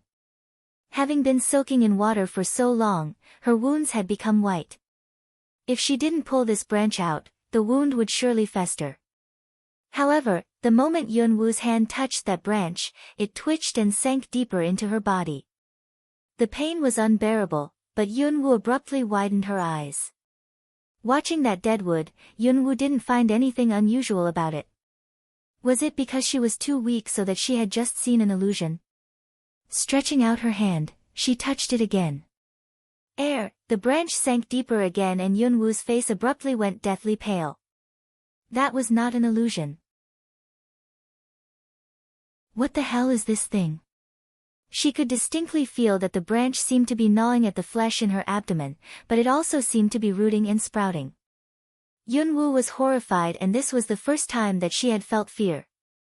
But right at this moment, from the wound where the branch was, waves of biting pains ferociously swept over Yunwu and she couldn't hold any longer. She lapsed into unconsciousness and fell to the ground limply. Faintly, she seemed to be hearing distant footsteps.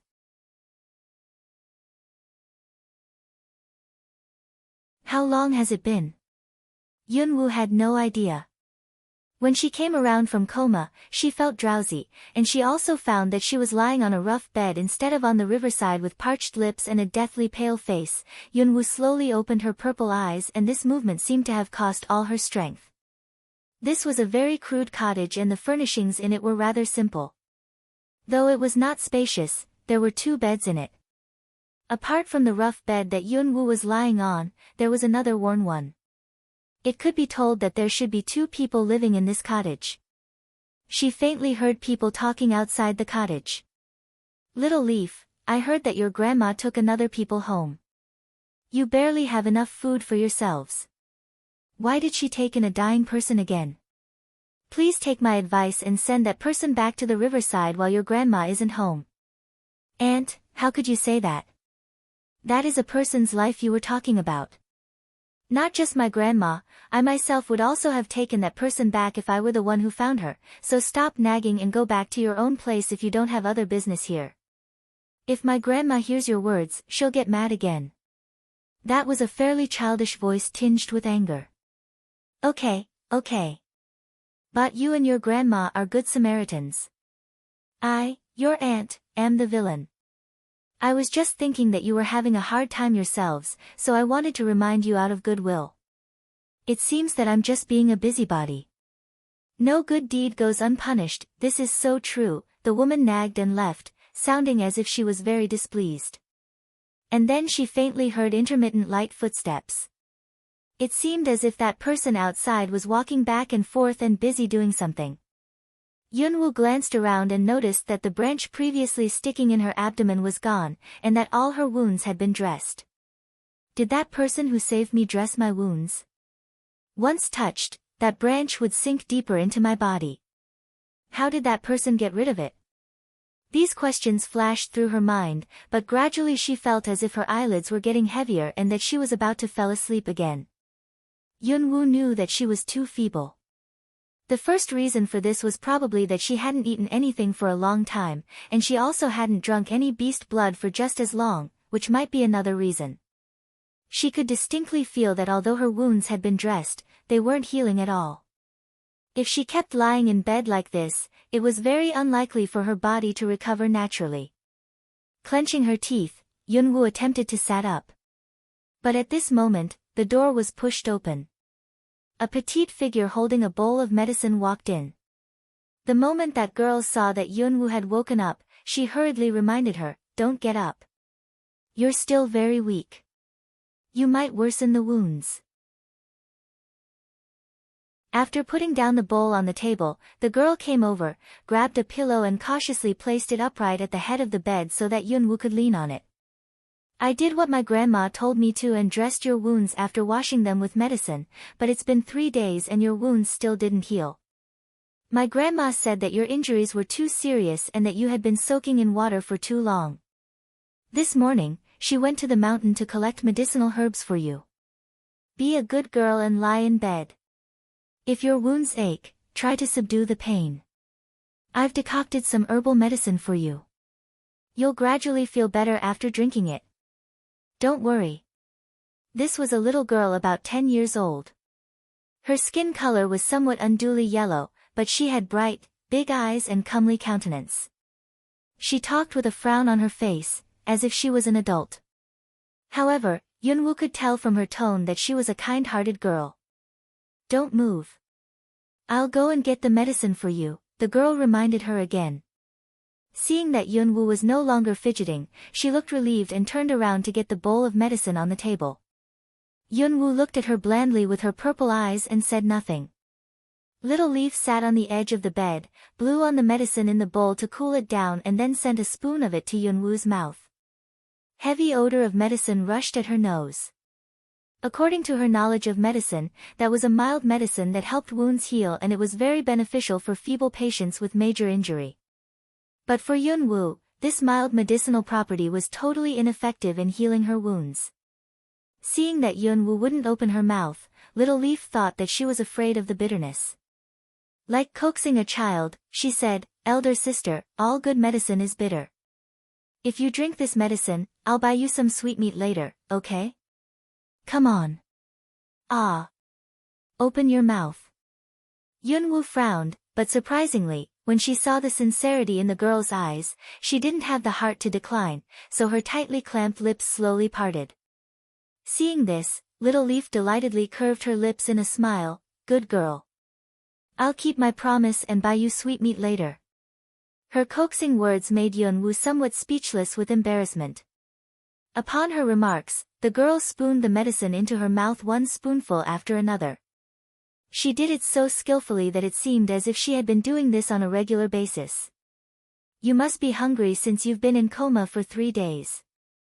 Get some more rest. I'll go and make some millet congee for you." Little Leaf tucked Yunwoo in and made sure that she was okay, and then she took the bowl and walked out of the cottage. Before long, Yunwoo heard faint, intermittent footsteps outside the door. It seemed that the kitchen was outside. Lying in this rough bed and hearing the busy footsteps from outside, Yunwoo felt comfortable and relaxed for the first time. She felt as if she could leave all her disguise and burden aside here in this cottage. Though that medicine was ineffective in treating her injuries, she felt a warmth in her body after drinking it. She didn't know whether it was because she was too relaxed, but she unconsciously fell into a deep sleep again. When Yunwoo woke up again, her wounds still didn't heal, but she regained much of her strength along with her spiritual power. After inhaling gently, she mobilized the qi in her dantian and exerted her spiritual power on the inside of her body, trying to check her current physical condition. When she realized what had happened to her body, Yunwoo couldn't help but gasp in astonishment. She had thought that the branch had been pulled out of her body, but unexpectedly, she found that the whole branch had gone into her abdomen and that all the small twigs had intertwined with her flesh, as if it had rooted in her. Damn it! What the hell is that thing? Yunwoo was rather startled. She struggled to sit up and attempted to remove the white cloth that had been wrapped around her abdomen in order to check it. But at this moment the door was slowly opened. However, this time it was not the little girl but an old woman dressed in plain, patched clothing. With white hair and a deeply wrinkled face, she seemed to be in her 70s or 80s. Her kind eyes gave people an inexplicable feeling that she had been through numerous hard times, and people couldn't help feeling pensive on the sight of them. "You woke up. You're still very feeble. Just lie in bed," a kind, old voice was heard. After entering the cottage, the old woman went to the table, poured a cup of water, walked to the bedside and sent the cup to Yunwoo's lips. "Drink some water. It can help your throat feel better."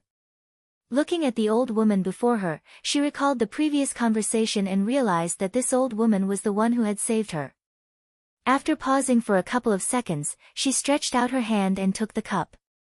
"Thank you for saving me, Grandma." She hadn't spoken for days, so her voice was somewhat hoarse. The old woman smiled. "You seem to be recovering well, kid. Judging from your wounds, you must have been washed downstream by that fast-flowing river in the Magic Beast's forest. Apart from those wounds, there are also several fractures, which I don't know how to heal. In a few days, I'll find a doctor to help you." Judging from the economic conditions of this family, Yunwoo actually could tell that they probably couldn't afford the money to find a doctor to treat her. In fact, with her medical skills and special body, she was capable of treating herself. But on this occasion, Yunwoo nodded at her. "Thank you, Grandma. Since you're calling me Grandma, there's no need for you to be too courteous. Your wounds haven't been healing all this time, so I collected some other medicinal herbs. Later, I'll have Little Leaf wash your wounds and apply the medicine." Smiling, Yunwoo nodded.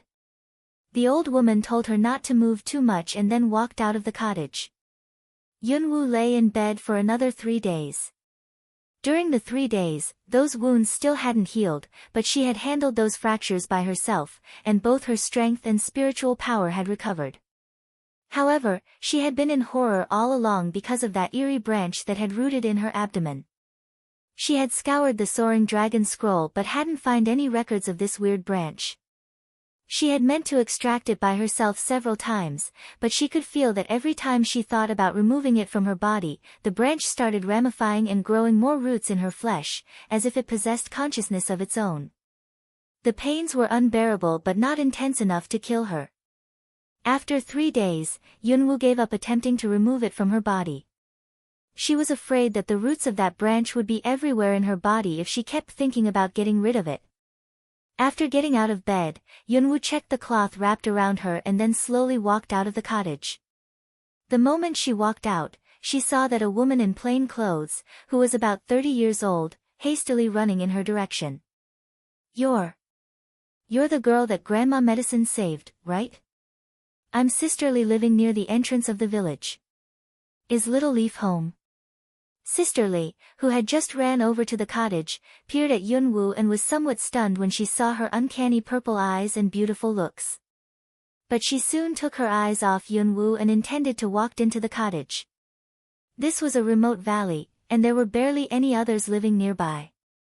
Outside the cottage, there was a thatch-roofed shed. A primitive kitchen was on one side of the shed, and there were some medicinal herbs on the other side of it. Further away, there was a fenced yard. Everything was full of rustic charm. She's not in. Over the past 3 days, Yunwoo had known more about the little girl and her grandmother. That little girl was not Grandma Medicine's biological granddaughter. Grandma Medicine found her when she was young and took her in, so she named her Little Leaf. As regards Grandma Medicine, it was said that she was born with no fighting force, and her children were unwilling to support her, so she moved here and lived in this mountain alone. In fact, Yunwoo had always had a feeling that Grandma Medicine's identity was not exactly what she had told her, but Yunwoo hadn't asked any further questions about it. She's not in. Where could she be on this occasion? Something happened to her granny. With a tight frown, Sisterly looked very anxious. Though Grandma Medicine lived deep in this mountain, all poor residents living nearby relied heavily on her medicine when they got a headache or fever or any other illnesses.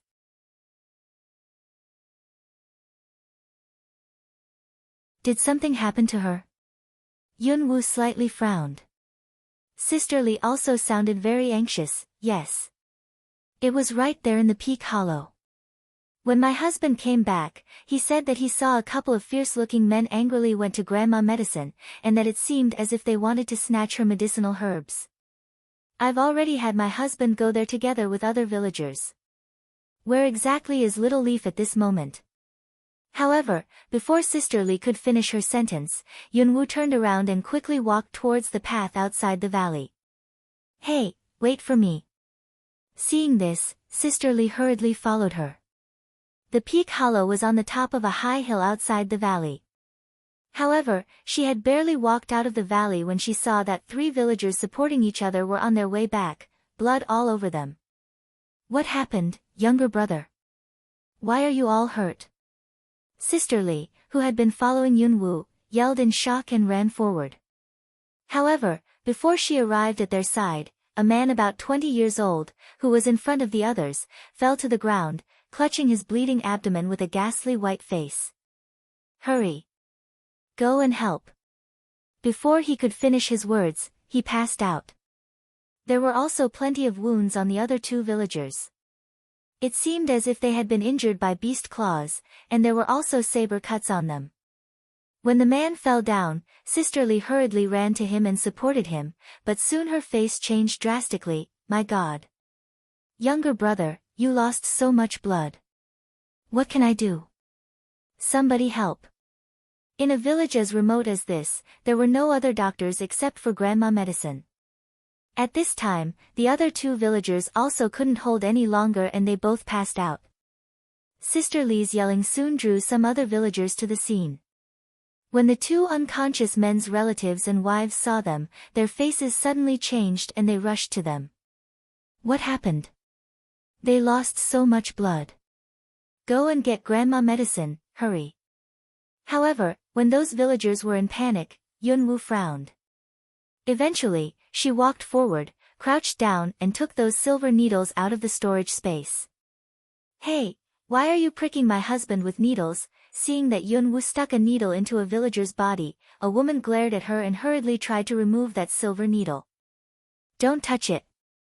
If you want him to die, go ahead and pull out the silver needle. After saying this, she stuck another silver needle into another villager's body with the other hand. Before those villagers could react, she crouched down before Sister Lee's younger brother. Under Sister Lee's confused gaze, Yunwu moved the man's hands aside and tore apart his clothes on his abdomen. There was a deep cut in his abdomen, and they could almost see his intestines and other entrails, which was an exceptionally gory scene. Sister Lee couldn't help gasping and her face instantly went pale. Seeing this, Yunwu frowned, but she had already blocked the arteries near the wound with silver needles and the bleeding had been stopped temporarily. Don't move him. Let him lie on his back. I'll be back soon. Upon these words, Yunwu quickly stood up and left. Sister Lee collected herself. Seeing that her younger brother's bleeding had been stopped, she raised her head and looked at Yunwu who was rapidly walking towards the peak hollow, her eyes full of amazement, but she didn't dare to raise any questions. The moment Yunwu walked out of the sight of those villagers, she gathered wind element around her and shot forward. On the bare top of the steep mountain, the air was filled with the smell of blood. 3 men and a wolf were standing on the edge of a cliff, and there were 5 villagers lying around with wounds caused by wolf claws and swords all over them. They were covered in blood and dying. Judging from the traces around, there had been a fight, but these villagers were no matches for them at all. At this moment, a young man glared at the edge of the cliff, a greedy and venomous look in his eyes. You goddamn old woman are so stubborn. If you don't give me the Ganoderma right now, I'll cut your hands off. Why are you wasting time talking to her? Just drag her up and take the Ganoderma, another man older than the former one said with a murderous and sinister look in his eyes. A tubby man curved his lips in a smile. Be careful. There's a tense situation on the border and this 300-year-old Ganoderma is worth a fortune there. Don't break it. Rest assured, Chief. With a greedy smile on his face, the young man crouched down and reached out his hand to grab Grandma Medicine who was hanging on to a tree on the edge of the cliff. Grandma Medicine was holding a Ganoderma that she had just collected in the other hand, which was also the cause of this disaster. You devils! Let me go. In those three people's eyes, Grandma Medicine's resistance was like that of a shrimp or flea, which made them burst into laugh. The young man dragged Grandma Medicine up, snatched the Ganoderma in her hand and casually tossed her off the cliff. This kind of old woman is the most hateful. Seeing what the young man had done, the other two men burst into laugh. Little three, you did it quick and clean. Well done. However, right at this moment, a scream of pain was heard. Looking at the dagger sticking in his arm, the young man abruptly widened his eyes. Almost at the same time, the fat man and the elder of the three men mobilized their fighting spirit. Who is it? Who's so bold and launched a sneak attack on me? You flattered yourselves. You think I need sneak attacks to handle you guys? An extremely cold voice was heard, as if it was coming from the bottom of the cliff. In the blink of an eye, two figures appeared behind them and they didn't know exactly when. When they saw Grandma Medicine, all three of them widened their eyes in astonishment and disbelief. Hadn't he thrown that old woman off the cliff just now? How come she appeared behind him after just a fleeting moment? But when the three men saw Yunwoo's beauty as well as her otherworldly purple eyes, they were all stunned. Though she was dressed in patched gunny clothes which didn't even fit her, her exceptional beauty wasn't reduced a little bit. An amazed and greedy look flashed across the three men's eyes. Who are you, little girl? Don't try to be a busybody. You can't afford to mess with us. You have really seductive looks. Maybe you should consider serving us. I can guarantee you fine food and drinks. With her looks, she could be worth no less than this Ganoderma. I never expected that there would be a girl with such beauty in this out-of-the-way place. Under the greedy gaze of the three men, Yunwoo took Grandma Medicine, whose face was pale due to horror, aside and then slowly raised her eyes to look in the direction of the three men and a gray wolf. Is it you who hurt these villagers? She asked in a bland gentle voice. The fat man curled his lip. Humph. They hindered our lucrative business. They should be grateful we didn't kill them. The elder of the three men looked Yunwoo up and down, an evil and greedy look in his eyes. Chief, since this little girl has come to us herself, we can't just let her go no matter what, can we? There was also a fevered look in the young man's eyes. Watching Yunwoo, he seemed to have forgotten the dagger was still sticking in his arm. Yeah, Chief. A girl like this is hard to find even if we got the money. I haven't slept with any women for days. Hearing this, the fat man smiled. Then let's take her with us. The instant his words broke off, the two men immediately walked towards Yunwoo, naked sexual desire in their eyes. Wait a minute. Let me be the first one. I can't hold it any longer. I let you do it first last time. This time I should be the first. However, the little disagreement between the two men soon paused, along with their approaching footsteps, and they both stared blankly at Yunwoo's mysterious purple eyes, seemingly obsessed. Before anybody could react, Yunwoo uncannily appeared before them, grabbed their swords fastened to their belts and stabbed them into their hearts. The horror in their dilated pupils instantly froze in their greedy eyes. The fat man realized what happened. His pupils abruptly contracted while his eyes dilated with a cold look. He stared at the teenage girl who seemed to have no fighting force at all, yet who somehow had managed to jab two swords into the two men's hearts. You killed my brothers? What was going on? He didn't know. In his eyes, his two brothers had just willingly stood there and let her stab their own swords into their hearts. Wasn't this too weird? No matter how beautiful this teenage girl was, by no means would they have let her do this, not to mention that they had seen other beautiful women who were much more charming than her. Yunwoo curved her lips in a smile and her eerie purple eyes darted in his direction. The fat man was stunned and his body suddenly went stiff. But the next second, the fat man's pupils contracted, horror surging in him. Mind control technique?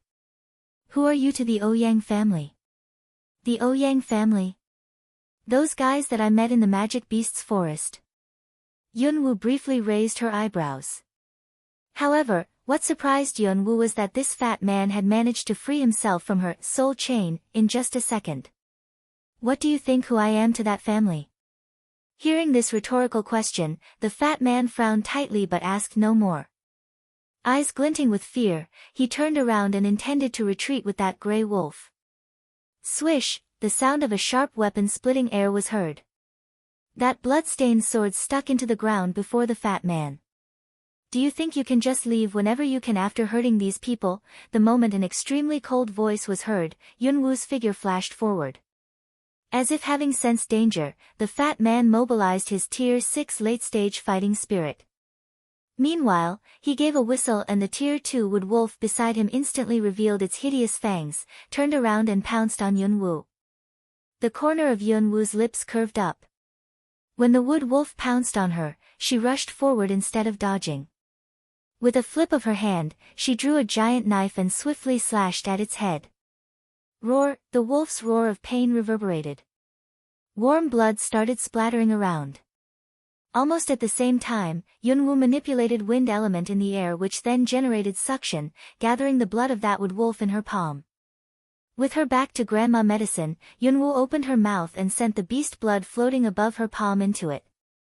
Although her strength had recovered, it was not until her dantian started functioning that Yunwoo discovered that her body, which hadn't absorbed any beast blood for long, was unable to bring her full strength into play, as if it had withered. In addition to her serious injuries, she hadn't drunk any beast blood for a long time, which made both her movements and reflexes much slower than before. However, seeing what Yunwoo had done, that fat man instantly dilated his eyes, which were full of amazement, as if he had seen a monster. You. After swallowing the disgusting blood, Yunwoo briefly curved her lips, her purple eyes fixed on him with a bloodthirsty look in them. Do you want to do it yourself? Or do you want me to do it for you?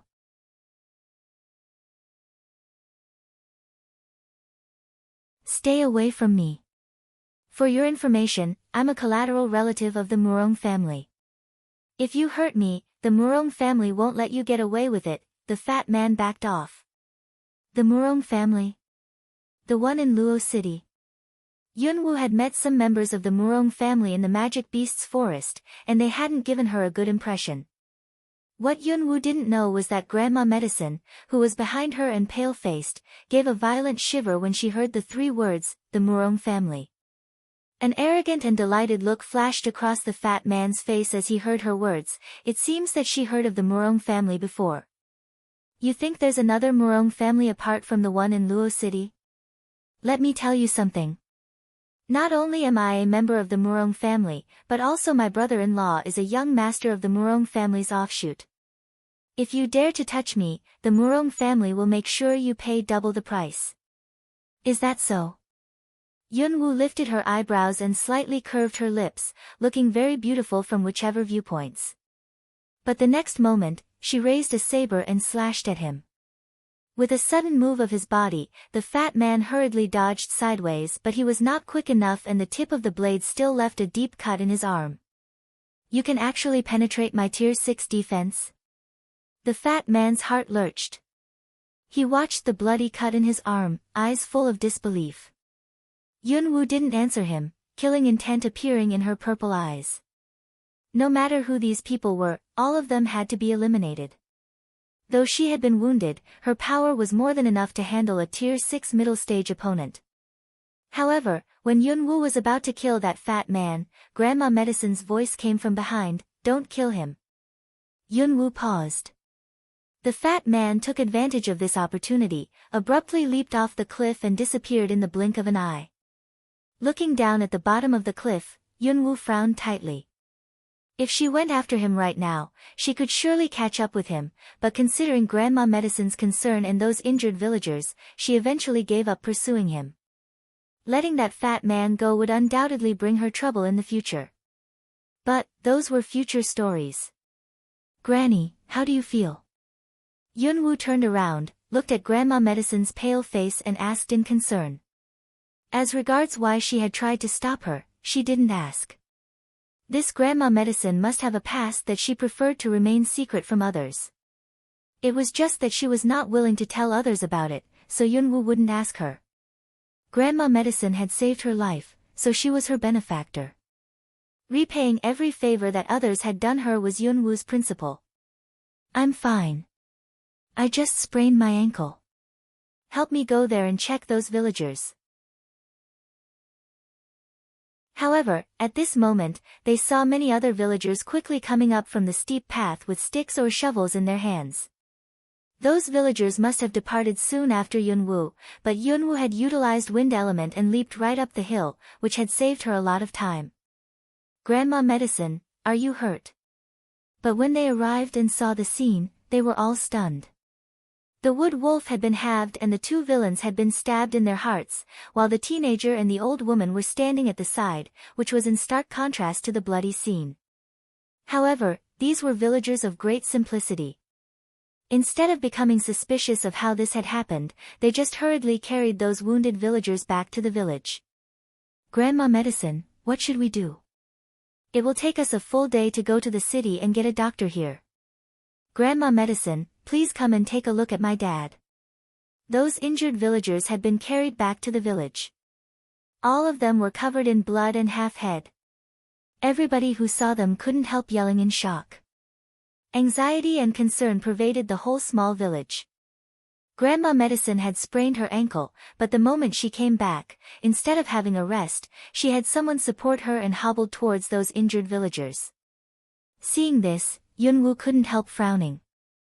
Although Grandma Medicine had some knowledge of medicinal herbs and elementary medical skills, which enabled her to handle wounds that were not serious, there were 8 injured villagers in total and they were all badly hurt. If treated only with medicinal herbs, their chances of survival would be greatly reduced. In fact, Yunwoo had been trained to be a top killer in her last incarnation, so she had got rid of her mercy a long time ago. Repaying favors was the best she could do. But when she saw these villagers whose nature was of pure simplicity, she regained part of her charity. She walked towards Sister Lee's younger brother who had suffered the worst injury among the 8 villagers. If you want to save him, go get me some needles and threads. Eyes full of tears, Sister Lee was stunned when she heard Yunwoo's words. Both her younger brother and her husband were hurt and she was extremely anxious, but there was nothing she could do. However, when she heard Yunwoo's words, she was stunned for a few seconds, but soon she collected herself. You can help them. I'll go find these things right now. After Sister Lee ran out, Yunwoo asked Grandma Medicine to tell the village chief to have all the other villagers leave. Grandma Medicine was a little confused about what Yunwoo was doing, but when she saw that Yunwoo stopped those injured villagers bleeding by using silver needles, a flicker of surprise flashed across the bottom of her eyes. After those villagers left, Sister Lee came back with needles and threads. There were no disinfectant and other things that were available in modern society, and Grandma Medicine's medicinal herbs came in very handy. When everything was ready, Yunwoo didn't ask Sister Lee to leave. Instead, she told her to assist Grandma Medicine in stabilizing the other injured villagers' condition. However, when they saw the medical treatment that Yunwoo performed next, Grandma Medicine and Sister Lee were almost transfixed with shock. Yunwoo stitched those damaged entrails up with a small needle and threads, and then she did the same thing to their muscles, skins. Her movements were quick, clean and very accurate, and the only words that was suitable to describe them was divine. It looked like a simple thing to do, but sewing those wounds alone took her 2 hours. When this operation was completed, Yunwoo applied Grandma Medicine's medicine for trauma to those wounds and simply bandaged them up. Monitor his temperature tonight. If his conditions are stable tonight, you can remove those stitches half a month later, and then in another month, he should fully recover. After giving Sister Lee these tips, Yunwoo walked towards another patient. Some deep cuts were relatively difficult to deal with, but Yunwoo managed to handle them rather smoothly. It was just that there were 8 injured villagers, and when she completed the last operation, a day and a night had passed. Apart from Sister Lee and Grandma Medicine, there was also a couple of other villagers standing on the side. Watching Yunwoo in gratitude and reverence, they were cautious even when they breathed. When the last operation was completed, Yunwoo's face looked a little tired and her hands were sore and numb. All right. Pay attention to their temperature during the next day. If their temperature rises, use the medicine that Grandma Medicine prepared on them. In addition, these people who have just undergone operations must stay in a clean environment. Try not to let people go in and out of this room frequently in the next few days. She told them to do this to prevent potential infection. But in this world, nobody could understand those modern terms, so Yunwoo didn't bother. Thank you, girl. Thank you so much. Your skills are like that of God. Eyes Red, a relative of one of those wounded villagers, nearly knelt down and kowtowed to Yunwoo. There had been too many similar occasions during the past day, and Yunwoo was too tired to reply to them. Take good care of them. I'll go back and have some rest. Although she had drunk some beast blood in Peak Hollow, it was not even close to enough. She had been highly concentrated for a day and a night without any sleep, which made her body feebler and feebler. Her wounds, in particular, still hadn't healed. Every step she took pulled the wound and thus resulted in dull pains. It seemed that she had to go to the forest and get some beast blood first. Amid those villagers' thankful words, under their reverential gaze, Yunwoo walked out of that spacious hut and quickly walked towards the valley. However, shortly after Yunwoo left, a villager hurriedly came back from outside the village. Grandma Medicine, this is bad. The villager called Grandma Medicine out of the hut and hastily handed the patched back bag to her. This is Little Leaf's bag. I found it near the entrance of the mountain. There's blood on it. I looked everywhere but didn't find Little Leaf.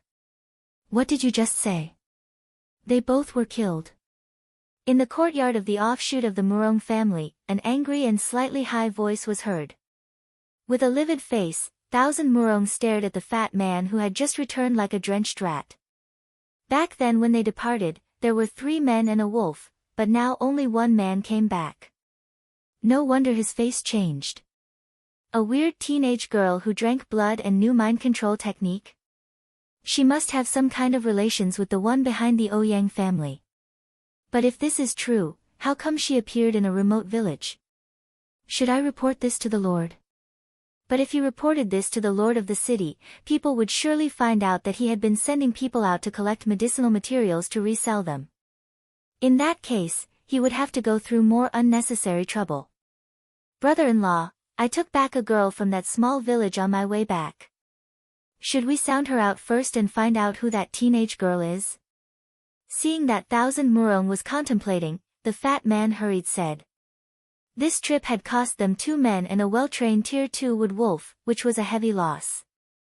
When the fat man was on the run, he took a little girl on his way back, thinking that he could at least vent his anger on her even if Thousand Murong didn't need her. Now that you've already brought her back, go figure it out and then report to me. Thousand Murong seemed to be in a bad mood, but he still waved his hand and said this. The fat man said in a low voice, Brother-in-law, we can't let my 2 brothers die in vain. Please help me avenge their deaths. With Tier 6 late-stage strength, he had still got beaten up, which made him feel extremely bitter and angry. He was determined to get his revenge. I got it. I'll leave this up to you to use your discretion. But be sure to identify that teenage girl you talked about. A meaningful look crossed Thousand Murong's deep eyes. A callous look in his eyes, the fat man curved his lips in a smile and nodded, rest assured and wait for my good news. The mountainsides in the valley were not very steep, but there were only 1 or 2 low-level herbivorous magic beasts apart from some rabbits and pheasants in this part of the forest. Common beast blood of low-level magic beasts was barely helpful in improving her current physical conditions. As a result, Yunwoo got over several hills and headed for denser part of the forest. Yunwoo was not familiar with the roads here, so she left some marks along the way so that she would be able to retrace her steps back to the valley. However, she hadn't expected that these marks would lead a big, unnecessary trouble to herself afterwards.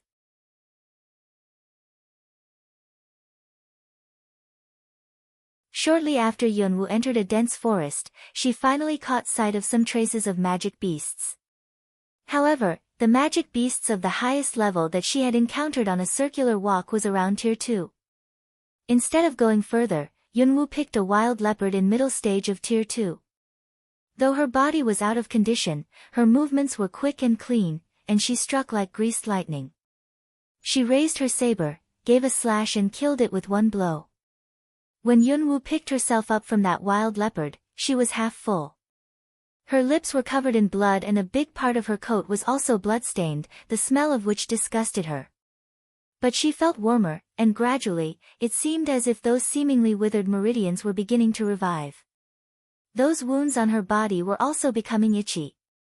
Yunwoo knew that was her wounds slowly healing.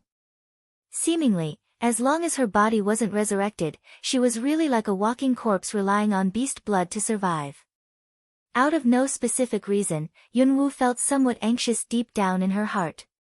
She disliked this feeling, since it was too passive, and it also led to an unduly intense sense of insecurity. At this moment, she couldn't help thinking of that man who had jumped off the cliff into the torrent with her, and who had gone missing. Where was he exactly? Rustle. The sound of grass rustling in some kind of wind was heard. Yunwoo squinted. With a sudden move of her body, she flashed into a big tree in the twinkling of an eye. Right at this moment, the figures of several assassins in black rushed over through the grass in a quick and covert manner. "What a strong smell of blood," one of those assassins said in a deep voice. The other assassin's eyes had already flashed in the direction of the wild leopard's body. It died a short while ago. This smell of blood covered all the other odors. "We lost the target's direction. What do we do now?" "We split up. The master ordered us to take the target's head back, whatever the cost." The instant the conversation ended, those assassins' figures split up and flashed in several different directions. On the tree trunk, Yunwoo, who had been keeping his chi hidden, couldn't help but lift her eyebrows after those assassins left. Tier 7 assassins. Who were they after? Of course, this curious thought merely flashed across Yunwoo's mind and soon disappeared. Curiosity killed the cat, she knew this very well. But at this moment, swish, the sound of something sharp splitting the air was heard. A figure leaped down from a tree with dense foliage, pressing the blade of a sword against Yunwoo's neck, while Yunwoo's dagger pointed at the man's heart. "Who are you?" His deep, magnetic voice was tinged with coldness and solemnity. He was a handsome young man about 20 years old, dressed in a brocade robe with the pattern of a flying black dragon on it. He was staring squarely at Yunwoo's purple eyes. Like that of a hawk, his eyes were piercingly black, and the look in them was a mixture of condescension and nobility, but it was also extremely icy. If Long Qingxie was a man like a yokai, then this man was a domineering and callous man. However, Yunwoo found his unduly piercing black eyes somewhat repellent. "I think my identity doesn't concern you, does it?" Yunwoo slightly curved her lips, but her voice was extremely apathetic. The man started looking Yunwoo up and down with his piercing eyes. Her hair was tied behind her head in a casual way, revealing her fine features, especially her charming purple eyes. But what she was wearing was patched gunny clothes, as if she was trying to hide her beauty, but her attire failed to conceal her intrinsic unruliness. A short while ago, when she killed that Tier 2 wild leopard, he had flashed into the top of this tree after finding this place by following those special marks. He hadn't expected that he would witness the scene of her lying on the wild leopard's body drinking its blood. Of course he was astonished, but he was more curious. After those assassins who had been pursuing him to kill him left, he had meant to quietly approach her. Unexpectedly, she detected him the moment he made his move, and now he ended up in this situation. During the past 21 years of his lived life, no woman had ever treated him like this. "What's your name?" The man's black eyes were still piercing, but he seemed to have an aggressive momentum. He stared at her with exceptionally deep eyes. Yunwoo frowned. His gaze gave her goosebumps, which was not a pleasant feeling. But in the blink of an eye, she slightly curved her lips in a half-smile. "Are you pretty used to put a sword to a girl's throat before asking her name?" Stunned, the man looked down at Yunwoo, whose lips had curved into a smile. He lifted his eyebrows and put away his sword after a couple of seconds' silence. "Can you tell me now?" Yunwoo smiled, but the next second, an aggressive look flashed across her eyes and she swung her dagger at him. The man narrowed his piercing eyes with a frown, gave a leap and dodged aside quickly. But at this moment, Yunwoo had leaped down the tree and intended to leave. "You want to leave without answering my question?" Swish, he stabbed the sword at her. With a sudden move of her body, Yunwoo swiftly dodged aside, but she discovered that the man's speed was extremely fast. There had been several occasions when she nearly got hit by him. Wind attribute, middle stage of tier 7. This man was merely in his early 20s, but his strength was already in middle stage of tier 7. His endowments were far more superior than that of those so-called geniuses. Among all the people she had met so far, this man was the one with the best talent apart from that yokai like Long Qingxie. However, that man was just as surprised as Yunwoo was. Early stage of tier 7. This teenage girl, who was seemingly 15 or 16 years old, was actually an early stage of tier 7. What kind of talent was this? The man watched the beautiful agile teenage girl in front of him, the look in his eyes becoming deeper. He stopped attacking and stared squarely at Yunwoo. "If you don't want to disclose your name, at least tell me your surname." Surname? Wasn't telling him her surname synonymous with telling him her background? Yunwoo raised her eyes and glanced at that man. Judging from his attire and temperament, this man must come from an unusual background. "Find out about it yourself if you think you can." The moment her apathetic voice died away, Yunwoo turned around and intended to leave, since she had sensed that those assassins that had left just now were on their way back here. The man had also detected this. His clamped lips suddenly curved up. He put away the sword in his hand, and with a sudden move of his body, he flashed to Yunwoo, who was about to leave, and grabbed Yunwoo's hand. Like lightning, he dragged her and shot forward. All this happened before Yunwoo could react it, and when she realized what had happened, an assassin had come at her head-on. Damn it! Yunwoo attempted to draw her hand back from that man's grip, but the assassin was stabbing a sword at her from the front. Out of instincts, she moved sideways and meanwhile swung her dagger backwards across that assassin's throat. Blood gushed out. There was still disbelief in the assassin's eyes when his body fell down to the ground. "How quick your moves are. Did you practice assassin skills?" The man who was holding Yunwoo's hand stared at Yunwoo with an exceptionally deep look in his eyes. Killing intent appeared in Yunwoo's purple eyes. She swung her dagger at the man's hand with which he was grabbing hers. The man squinted with a dangerous look in his eyes, but he still loosened his grip and quickly flashed aside. "No woman has ever dared to swing a knife at me again and again," his deep voice went icy. Yunwoo curved her lips in a sardonic smile. "Next time, I won't just swing a knife at you. I'll kill you." An amused look crossed the bottom of the man's eyes. "You really know how to bluff. As long as you tell me your name, I'll let you go. Otherwise, you'll have to stay here with me. You think you can stop me leaving?" Yunwoo curved her lips in a smile which was piercingly cold. "Maybe others can't, but I, Zhou Feiyu, never let things that catches my fancy slip away." These confident words were uttered in a highly domineering tone. But hearing these words, Yunwoo sneered secretly. Things? Even if she was a thing, he was in no place to be interested in her, not to mention that she was not a thing. "Is that so?" Yunwoo squinted her purple eyes with a smile. Abruptly, in less than the blink of an eye's time, a rapid blur flashed past Zhou Feiyu at a weirdly fast speed along with a gleam of cold light. Dodge. He merely managed to turn his head aside and didn't even have the chance to dodge. The dagger in Yunwoo's hand had been stuck into the tree behind him and a thin bloody line appeared on his handsome face. The distinct sting was like a reminder of what had just happened. "Don't overestimate yourself. If I intend to kill you, I can do it a lot quicker than those who are after you can." Yunwoo's voice was extremely cold. After giving a cold glimpse at him, she turned around and left without waiting for him to make any responses. This time Zhou Feiyu didn't pursue her. Watching Yunwoo's receding figure, he raised his hand and stroked away that blood bead on his cheek with the fingertip of one of his long fingers. The corner of his lips slowly curved in an amused smile, so interesting.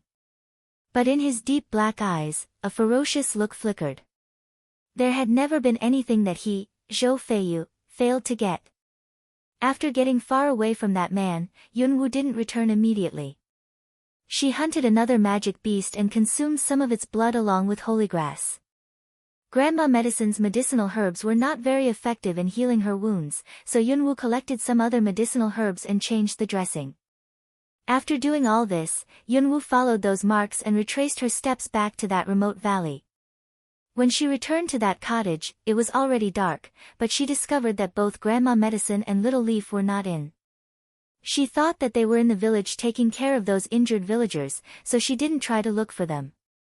The next day, with the efficacy of beast blood and holy grass in addition to practicing qi circulation for a night, Yunwu felt that her meridians had fully recovered, and her wounds had been healing quickly. The wounds on her body should heal completely in 2 days. As regards that branch in her abdomen, it didn't penetrate her dantian but rooted around her dantian. Elder White, who was in the necklace around her neck, had been quiet all along ever since she woke up. Everything seemed so weird. But since she couldn't figure these things out, Yunwu just left them aside. She stood up, stretched out a little and intended to go and check those villagers that got injured yesterday.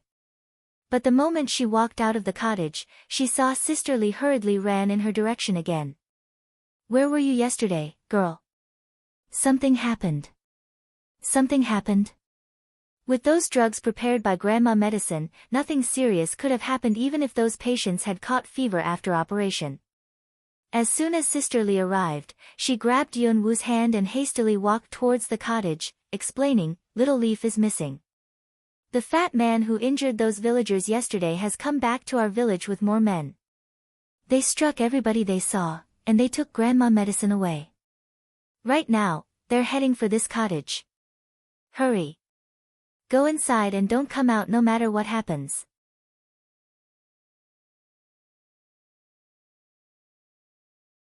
However, Sister Lee had hardly taken Yunwu to the door when they saw a couple of figures rapidly shooting towards them with whooshing sounds. In a short while, the fat man with cold eyes arrived at the cottage, followed by 5 guards. "Where are you planning to hide?" the fat man's sinister voice was heard. Sister Lee's face changed. Instantly, she moved in front of Yunwu, as if she wanted to hide her. What do you want?" In a remote village like this, no residents here had ever learned any kung fu. In front of these warriors, they were literally powerless to defend themselves. But Sister Lee still steeled herself and ventured into raising her eyes to look the fat man and the others in the eye. Yunwu knew she was trying to protect her. The fat man's face was full of impatience. "You village woman, get away from here if you still have some senses. Don't try to be a busybody." Upon these words, he raised his hand and ordered the 5 guards beside him, "Go. Take her."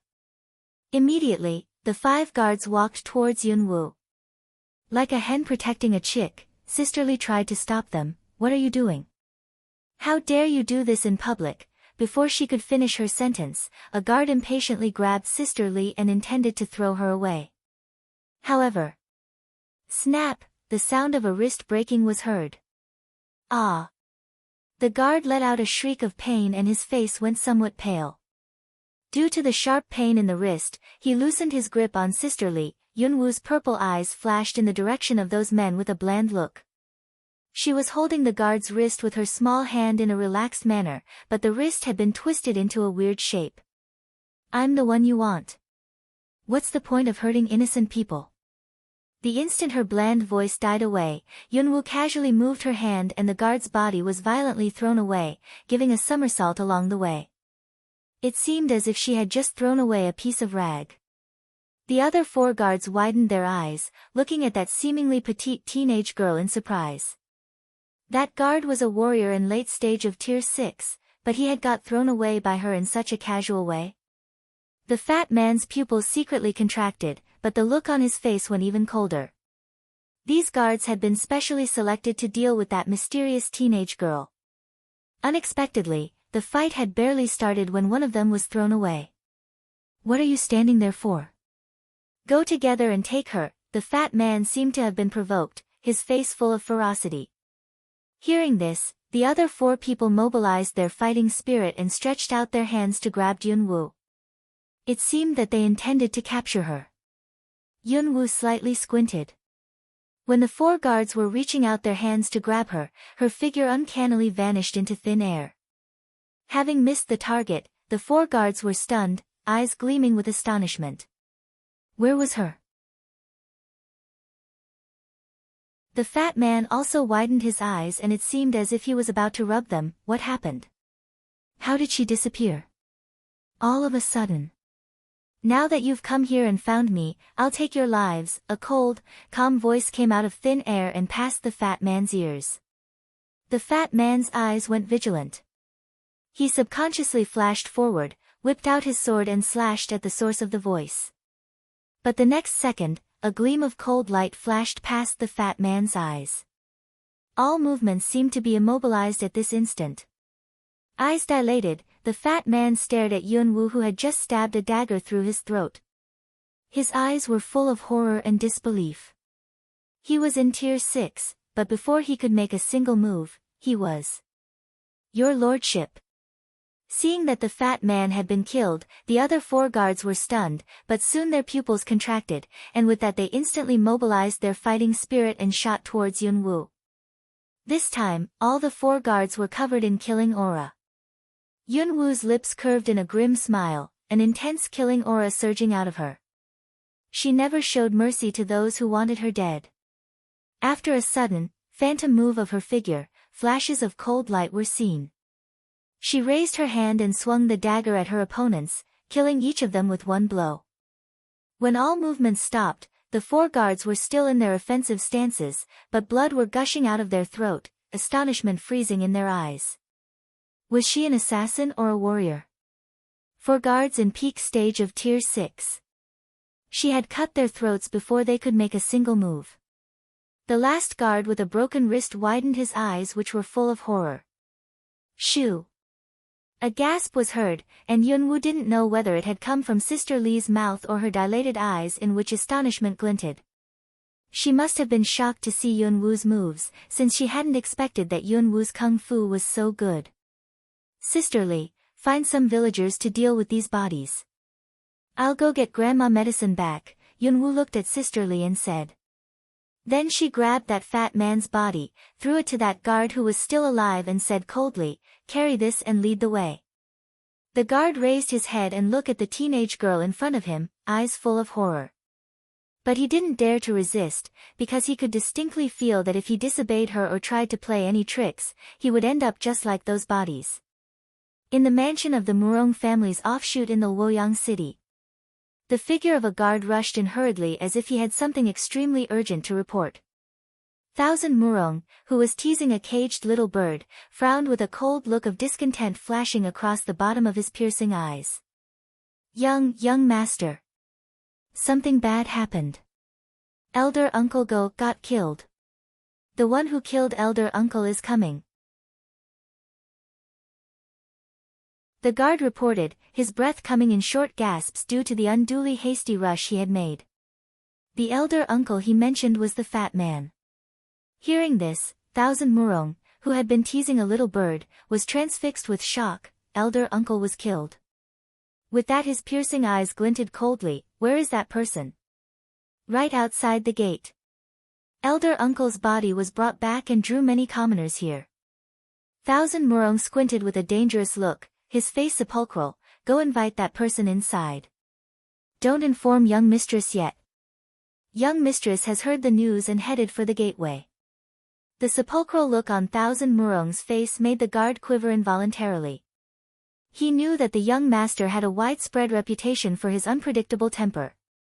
Any minor mistake could cost his life. Thousand Murong's eyes darkened as he heard the guard's words. There was an air of coldness about him, which people could distinctly feel from far away. Lucky for him, the young master turned around with a twitch of his arm and headed for the gate. The East Avenue of the Luoyang city was one of the busiest streets in the city. And the mansion of the Murong family's offshoot was located at the most prominent position on the East Avenue. At this moment, a pretty figure was standing at the gateway of the mansion of the Murong family's offshoot. That was a teenage girl about 15 or 16 years old, dressed in gunny clothes. However, that teenage girl was giving off a cold air and looked dangerously callous, the fat man's body beneath her foot. Beside her, there was a guard with a twisted wrist lying on the ground. Judging by the clothes he was wearing, he was the Murong family's guard. All those who passed by gave an amazed glimpse at petite Yunwu, and many lookers-on were whispering to each other. Isn't that the elder uncle of the young master of the Murong family's offshoot? What happened? I heard that the elder uncle is a tier 6 warrior. How come he's lying on the ground beneath that girl's foot? No. Look. It seems that the elder uncle is dead. There's a bloody hole in his neck. Dead? No way. Who dares to hurt members of the Murong family in Luoyang City? People's discussion in muted voices were heard. There were 4 guards standing on the 2 sides of the gate. Faces sullen, they were holding unsheathed swords and looking at that teenage girl vigilantly, but none of them dared step forward. Because that guard lying on the ground was in peak stage of tier 6, but she had just knocked him out with her bare hands. And she was stamping on the elder uncle's body. Not long after a guard went inside to report, a gloriously clothed female quickly walked out of the mansion with an angry face, followed by 2 guards. Before those guards could speak, someone thundered. Who killed my elder brother exactly? There was an intense killing intent in the furious reprimand. The voice was from a female about 27 or 28 years old who was dressed in clothes made of leno and brocade. She had a well-featured face, but all those jewels on her made her seem somewhat vulgar. At this moment there was a sepulchral look on her face. When she saw the figure of the fat man who was beneath the teenage girl's foot, Luo Shanshan abruptly widened her eyes, fury welling up inside her. She glared at Yunwu. Go kill her. Hearing the order, the 2 guards behind her immediately whipped out their sabers, rushed forward and slashed at Yunwu. Their movements were agile and decisive. They were tier 5 warriors. Seeing this, those lookers-on exclaimed in amazement. That teenage girl is too reckless. She should never have messed with the Murong family. She's still so young. What a pity. That's true. She should have known the status of the Murong family in Luoyang City. However, the sound of the mumbling hadn't died away yet.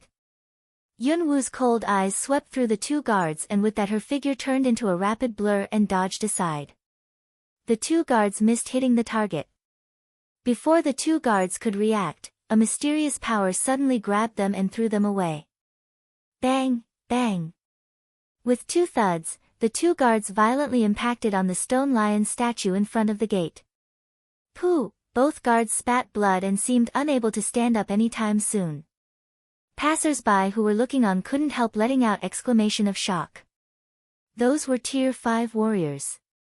Luo Shanshan's face instantly changed, her pupils abruptly contracted. It seems that you're not bad. Then today, I'll take your life myself. She pulled a whip off her waist with a burst of tier 6 early stage cyan fighting spirit and ferociously waved her wrist. Swish, the whip split the air. The long whip shot at Yunwu like a bloodthirsty python. Killing aura pervaded the space. There was no doubt that this whip blow was powerful enough to smash a person into pieces. Yunwu coldly curved her lips. But this time she didn't dodge but stretched out her small white hand and squarely grabbed the tail of the whip. Under the astonished gaze of those lookers-on, she tightened her grip and abruptly pulled the whip backwards. Luo Shanshan, who was holding the other end of the whip, hadn't reacted yet when she lost her balance and was pulled forward along with her whip. However, right at this moment when she was about to fall and embarrass herself, Luo Shanshan quickly somersaulted, drew a dagger out of thin air and conveniently thrust it at Yunwu. Yunwu pinched the coming blade with 2 fingers without even glancing at the dagger out of the corner of her eye. A look of amazement flashed across Luo Shanshan's eyes. At this very moment, Yunwu's fighting spirit secretly surged out. With a lateral movement of her fingers, she quickly pushed the blade in Luo Shanshan's hand towards her neck.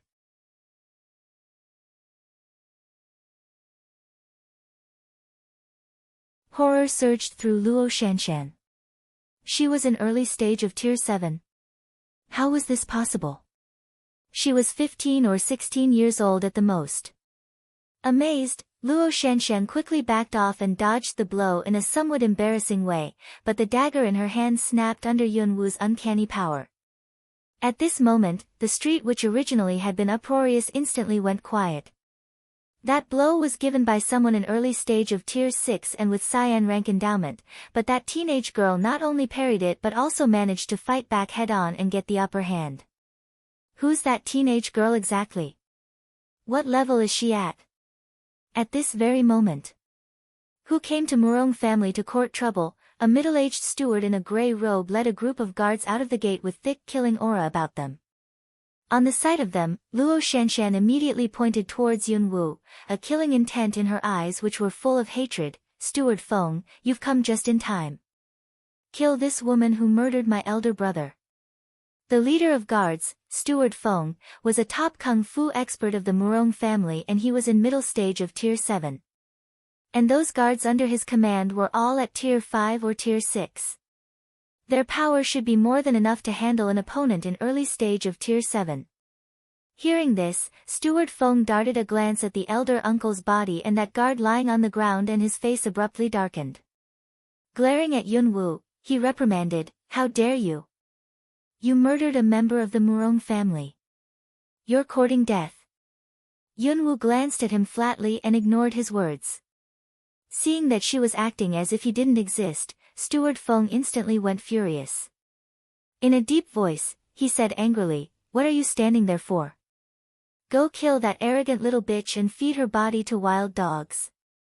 She dares to mess with members of the Murong family. She won't be able to atone for her crime even if she dies 10 times. Hearing his words, the 12 guards behind him immediately mobilized their fighting spirit, whipped out their swords and hurtled towards Yunwu. Yunwu's lips slowly curved up with a murderous look flashing across the bottom of her eyes. She wielded the whip in her hand and swung it at those guards with momentum like that of a tornado. Bang! A loud bang like the sound of thunder was heard. Those lookers-on merely heard the bang.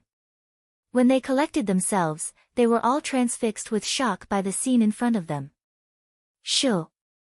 Faint sounds of gasps came from the crowd.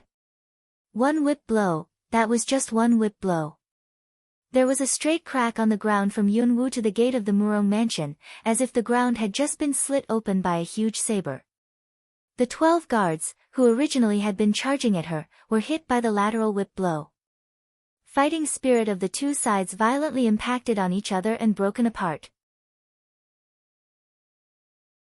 Pooh! Something sweet welled up to their throats and each of them spat a mouthful of blood in unison. That was Tier 7 early stage fighting spirit. This teenage girl was actually an early stage of Tier 7. Shock. Maybe that was fear. Sharp pain spread across their bodies, cold sweat pouring off them.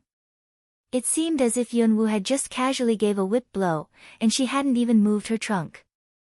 There was a cold, bland look tinged with contempt at the bottom of her eyes, along with a faint killing intent. She had made up her mind that she wouldn't try to conceal her strength today. Instead, she would make a scene and cause a sensation in Luoyang City. She's so powerful. Who's that girl? Which family is she from? She's so tough. At such a young age, she managed to defeat a team of guards of the Murong mansion with just one whip blow. I think she's not from Luo City. Otherwise, why haven't I never heard of a girl as tough as her before? After gasping, those lookers-on repeatedly exclaimed in astonishment. They were giving Yunwu different gaze. The look in a lot of people's eyes became fevered. Steward Feng's face was extremely sepulchral, but the intention to kill in his eyes was growing increasingly intenser. How high the Murong mansion's status was in the Luo city? Everybody knew the answer. But today, they were under dire provocation. This little girl had inflicted a crushing defeat on 12 of their guards. As the leader of these guards, he felt that this was an unbearable humiliation. Luo Shanshan, who had been standing at the side, also seemed to haven't expected that this teenage girl would be so powerful. Who are you? Where do you live? Luo Shanshan looked at Yunwu with a cold look in her eyes and asked. Since her kung fu was so good, then she was surely from some unusual background. But surprisingly, judging from the gunny clothes without any jewel decoration she was wearing, she seemed to be from a poor family. Maybe she was from some famous family that was not doing well.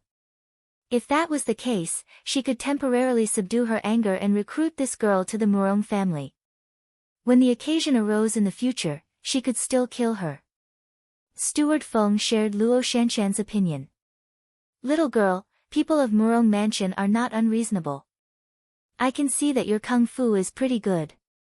Murong Mansion is always eager to recruit talents. If you're willing to join us, then we can pretend that all these things have never happened. Although the color of this little girl's talent was still unknown, she was already in early stage of Tier 7 at such a young age, so naturally her talent must be pretty good. If they managed to recruit her, then sooner or later they would be able to get revenge for the humiliation that she had inflicted on them today. Yunwu kept silent. After he said those words, Steward Feng didn't receive any response for quite a while. Arms crossed over her chest, Yunwu gave a flat glance at him with an arrogant look in her purple eyes, as if she was sneering at and disdaining him. Recruit me? Do they actually think they're gods? He had said those words in a haughty tone, as if he was doing her a favor. Yunwu couldn't help feeling that he was ridiculous. She knew what they were up to. She had killed that fat man as well as those senior guards of the Murong Mansion. How could they let this go? The indifferent, sarcastic look in Yunwu's eyes made Steward Feng's face went unusually livid. He felt humiliated, as if he had been slapped on the face. It seems that you are the kind of person who won't shed tears before seeing the coffin. I think I'll have to teach you a lesson so that you may know how pathetic your strength is. After saying that, he whipped out his saber and flashed towards Yunwu like lightning. Having seen Yunwu's moves just now, Steward Feng didn't launch an attack on her frontally. Instead, he swished past her to distract the opponent and then slashed at Yunwu violently. His blow was totally ruthlessly. Yunwu curved her lips in a cold smile and dodged aside with a weird swish of her figure. Clang! The big saber hit the solid ground hard and a crack appeared, indicating how potent the power was. However, at this moment, the long whip on the ground abruptly coiled up like a ferocious python with giant, fanged mouth. The whip fiercely hit Steward Feng's body head-on. Pala! The sound of a whip hitting a human body was heard. Instantly, his grey robe was slit open and a bloody mark was seen by everybody present. Steward Feng felt a burning pain and his face instantly went livid with a surprised look on it. What was going on? When Steward Feng lowered his head and saw that bloody wound caused by the whip, his face became hideous. He was in middle stage of Tier 7. How could this girl in early stage of Tier 7 breach his defense and hurt him? However, right at this moment, Luo Shanshan suddenly swished forward and stood in front of Yunwu at a position not far away from her. Little girl, I'm the young mistress of the Murong family's offshoot. My name is Luo Shanshan. Luo Shanshan didn't launch another attack and the ferocity and anger on her face had disappeared. With a smile, she looked at Yunwu. Her current look could even be deemed unusually amiable. Hearing her voice, Yunwu raised her head and briefly met Luo Shanshan's eyes. All of a sudden, Yunwu felt a shiver from head to toe. Soul Chain. Luo Shanshan's black eyes looked fixedly into Yunwu's purple pupils, as if she was trying to enter Yunwu's soul to shackle it. At this moment, those lookers-on who had been spectating the fight couldn't help cast their eyes towards Luo Shanshan. A lot of them who were looking at Luo Shanshan instantly felt dizzy. Suddenly, someone among the crowd yelled. Don't look at young Mistress Murong's eyes. I heard that she used to practice soul chain technique. If anybody looks at her eyes, his soul will be restricted, and he will be immobilized and powerless to defend against attacks. What? Soul chain technique? No wonder I felt dizzy just now. No way. That's unreasonably powerful. That little girl is doomed. Exclamation of amazement rippled through the crowds. Before long, nobody present dared look at Luo Shanshan's eyes. Including that steward Feng. That was why he hadn't noticed that when Luo Shanshan's originally haughty eyes met Yunwu's purple ones, the confusion and surprise on her face gradually changed into horror and eventually into stiff woodenness. Soul chain technique. But it was only the lowest level of the mind control technique. Steward Feng saw that Yunwu was actually staring transfixed at Luo Shanshan as if she had become a fool. A murderous look flashed across the bottom of his sepulchral eyes. In the blink of an eye, his fighting spirit engulfed the big saber and he violently gave a lateral hack at Yunwu. This deed was absolutely despicable. Swish. Tala. What kind of move could be deemed unpredictable? What kind of move could be deemed unexpected? Answers to both were displayed in the scene happened in this moment. Yunwu was still staring at Luo Shanshan with her purple eyes. However, the whip in her hand was laterally swung at Steward Feng with wind blades at lightning speed. People merely heard the sound of a whip hitting a human body and with that they saw Steward Feng abruptly knelt down to the ground with a thud.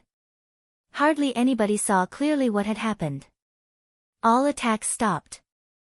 Sweat beads as big as beans were pouring off Steward Feng's forehead. He disbelievingly looked at his legs which seemed to have been slashed numerous times, his face hideous and twisted. He had clearly felt that he had been hit by only one whip blow, but when he reacted, he found that both his feet were covered in blood.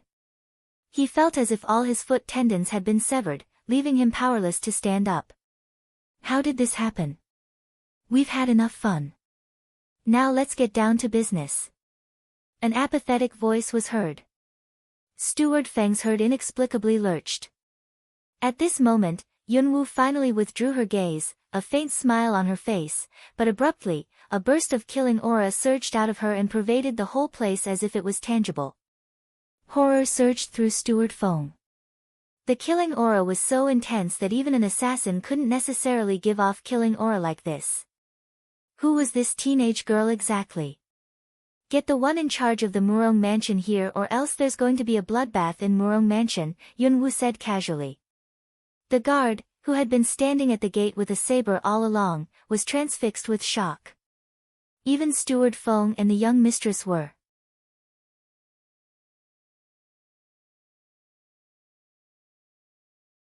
Disbelief and horror pervaded those guards' eyes. Under Yunwu's gaze, a guard hurriedly turned around, stumbled and rushed inside the mansion. He was so stiff that he moved like a machine. All those lookers-on who had been watching were standing transfixed with shock. Then they subconsciously backed off. Who's this teenage girl exactly? She's way too tough. Even the soul chain technique had failed to restrict her, then. Lu, look at young Mistress Murong. Why isn't she moving? Hearing the astonished exclamation and whispering of those lookers-on, Steward Feng stood up with the assistance of guards and hastily cast a look in Luo Shanshan's direction. Horror. Utmost horror surged through him. Her soul is chained. How's this possible? The young mistress was the one who performed the soul chain technique. How come she became the one whose soul is chained? At this very moment. Who's making all this noise in front of my house? A rather cold male voice came from the other side of the vermilion lacquered gate. Before long, a tall, straight figure slowly walked out. Dressed in a luxurious brocade robe and with piercing eyes, that man had an air of nobility and cold arrogance about him. In his early 30s, he didn't count as a very handsome man but was somewhat well-featured. After that man walked out of the mansion, those guards picked themselves up in a rather awkward manner. Together with Steward Feng, they respectfully bowed to and greeted that man, young master. Thousand Murong's eyes swept across them. The guard had already informed him of the situation outside the mansion in a flustered way, but when he caught sight of those cracks on the ground and the embarrassed look of Steward Feng as well as those guards, a look of coldness flashed across the bottom of his piercing eyes. What's this all about? A somewhat sepulchral voice was heard. And then Thousand Murong's eyes flashed in the direction of Yunwu who was dressed in gunny clothes. Suddenly, he was stunned. Seeing her beauty, he was fairly amazed, but the amazement in his eyes soon disappeared.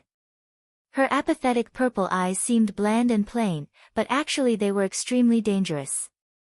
In addition, there was a barely detectable killing aura about her. She was the mysterious teenage girl whom the elder brother-in-law mentioned to me, and who's capable of performing soul chain technique. His suspicion was verified when he saw Luo Shanshan, whose eyes were vacant and wooden. "Little girl, may I ask why did you come here and make such a scene in front of the Murong mansion after killing my elder brother?" Thousand Murong's voice was fairly cold, but he sounded rather polite. But in the twinkling of an eye, he winked at the guards behind him and signaled them to bring Luo Shanshan in. Yunwu didn't try to stop him. Gently stroking the handle of the whip with her white fingertips, she said in a bland voice, "Hand over the people I want. Otherwise, I'll do exactly what I've just said I would do." What did she say she would do? Right at the moment when Thousand Murong frowned, Steward Feng, who had retreated to the gate with the assistance of guards, whispered something into Thousand Murong's ears. Instantly, Thousand Murong's face darkened. "Little girl, you want to inflict a bloodbath on our Murong mansion? Don't you think those words were a little too big for you? Is that so?" Yunwu coldly curved her lips. However, at this moment, she flipped that empty hand of hers and a flame popped out of her palm under the gaze of all people present. Those lookers-on abruptly widened their eyes. A flame? A tangible flame? How was it possible? Though warriors were capable of using elemental power, but it was impossible for them to manipulate real flame. Only summoners that had disappeared hundreds of years ago were capable of controlling tangible element. Was this teenage girl by any chance a summoner? This thought also flashed through Thousand Murong's mind, but he soon excluded this possibility. If this teenage girl was a summoner, by no means would he have heard nothing. He knew what the existence of a summoner meant. "Little girl, I don't know how you learned to control flame, but if this is all you're capable of, then wasn't it too unreasonable of you to threaten to inflict a bloodbath on Murong Mansion?" It was not until those lookers-on heard his remarks that they stopped speculating. Yet Yunwu apathetically raised her eyes, flipped the other palm, out of which another flame popped, and clasped her hands. With a wave of her hand, the contours of a fire dragon appeared out of thin air, giving off a potent chi. Its strength was actually the same as that of a Tier 9 peak stage magic beast. Roar, a deafening dragon roar, along with scorching heat, arose in the air. In the blink of an eye, before anybody could react, that fire dragon soared above the Murong mansion, opened its mouth and soon waves of furious fire were erupted downwards. In the blink of an eye, patches of houses were aflame and the fire quickly started spreading. Fire! People's yelling to the accompaniment of the sounds of beating drums and gongs instantly came from inside the mansion. A lot of guards and servants rushed over to help put out the fire, but when they saw the fire dragon coiling above the mansion, they all buckled at their knees. What was that? Outside the mansion. The look on the faces of Steward Feng and the others were alternating uneasily between various expressions. Thousand Murong looked at Yunwu with sepulchral eyes. "You're refusing a toast only to drink a forfeit." Abruptly, Tier 7 peak stage fighting spirit surged out of him, along with a burst of icy cold killing aura, and then with an uncanny swish of his figure, he thrust a sword at the target. On the sight of his weird and extremely fast attack, Yunwu lifted her eyebrows. Assassin skills? As if from her bones, killing aura abruptly surged out of her, her black hair started flying though there was no wind. This time, she fought back head-on. Surrounded by wind blades formed of wind element, the long whip corkscrewed squarely towards the sword coming at Yunwu. Thud! A ringing snap was heard. Thousand Murong watched the sword, the blade of which had been twisted and the slits caused by wind blades on his arm, disbelief glinting in his eyes. Blood was oozing out of the wounds. If it weren't for that he was trying hard to subdue the pain, he might not be able to hold the broken sword in his hand. Wind blades. Wind element. She was actually double attributed. Like I said, if you hand over the two persons I want, there will be a bloodbath in Murong Mansion. As if having been amplified by a loudspeaker, her cold voice tinged with bloodthirstiness was heard loud and clear by everybody present, which made her sound as if she had total supremacy over her opponents. Thousand Murong's heart missed a beat, and with that he looked at Yunwu in utmost horror. "You're double attributed." "Double attributed?" Hearing this, those lookers-on exclaimed in astonishment once again. Steward Feng also abruptly dilated his eyes and stared squarely at Yunwu. Everybody knew how rare double-attributed people were. In addition to the rarity, it was far more difficult for double-attributed people to cultivate. But surprisingly, this teenage girl not only had a double-attributed constitution but also reached early stage of Tier 7. Most people's endowments were even not good enough to enable them to reach Tier 7 in their 30s or 40s, not to mention at the age of 15 or 16.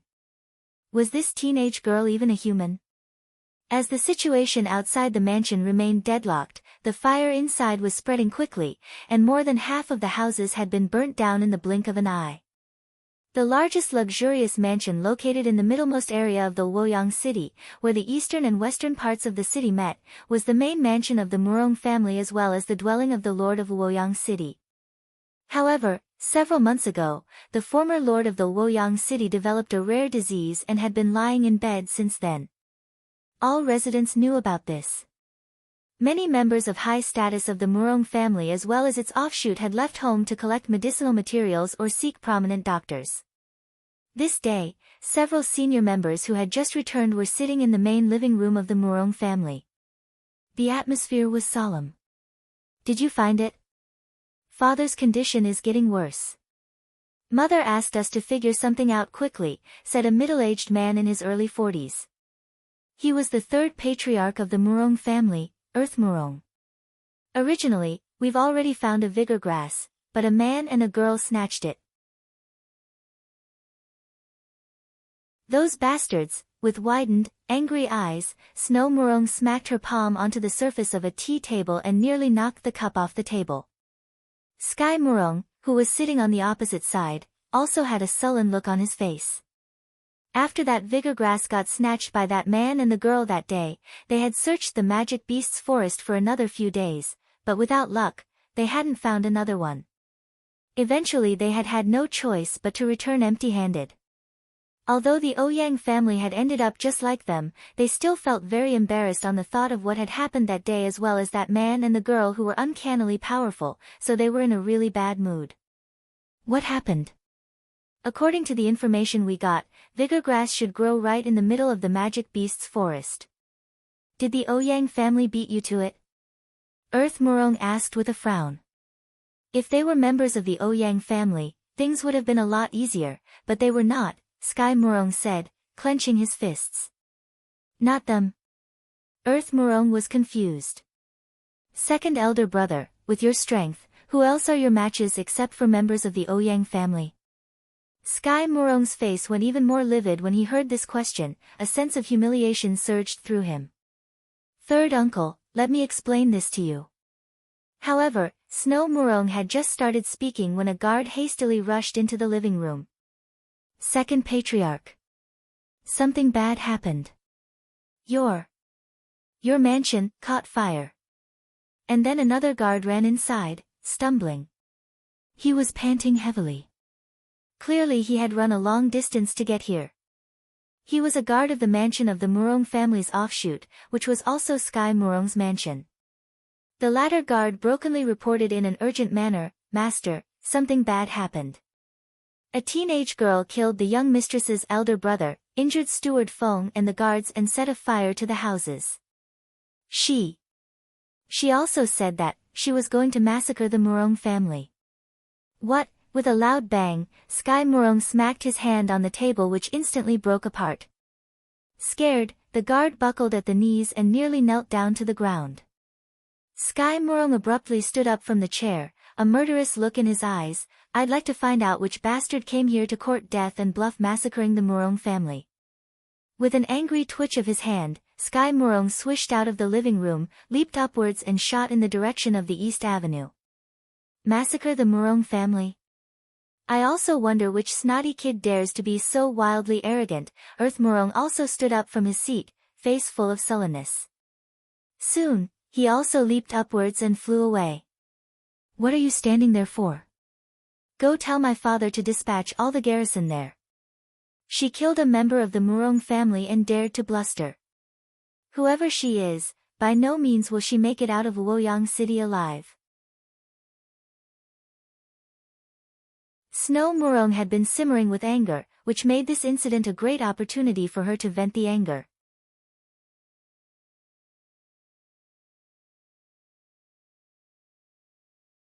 At the gateway of the mansion of the Murong family's offshoot, the situation remained deadlocked. There were still houses ablaze inside the mansion. People were doing whatever they could trying to put out the fire, but it seemed as if the fire had gone uncontrollable. Young master, the fire has spread to the west garden. Young master, the fire in the south garden is too fierce. We failed to save your favorite bird. Young master. Thousand Murong, who was standing in front of the vermilion lacquered gate, heard the urgent reports from those servants and guards, the look on his face growing more and more sepulchral.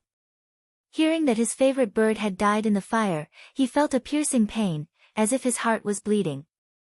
In order to get that bird, he had gone through a lot of trouble and spent a large sum of money, but now it was roasted. Anger glinted in his piercing eyes, but the bleeding wound in his arms seemed to be reminding him that he would surely suffer if he fight with this teenage girl again. As a result, he was waiting for reinforcements. Yunwu knew clearly what Thousand Murong was up to, but she wanted exactly the same thing that he wanted.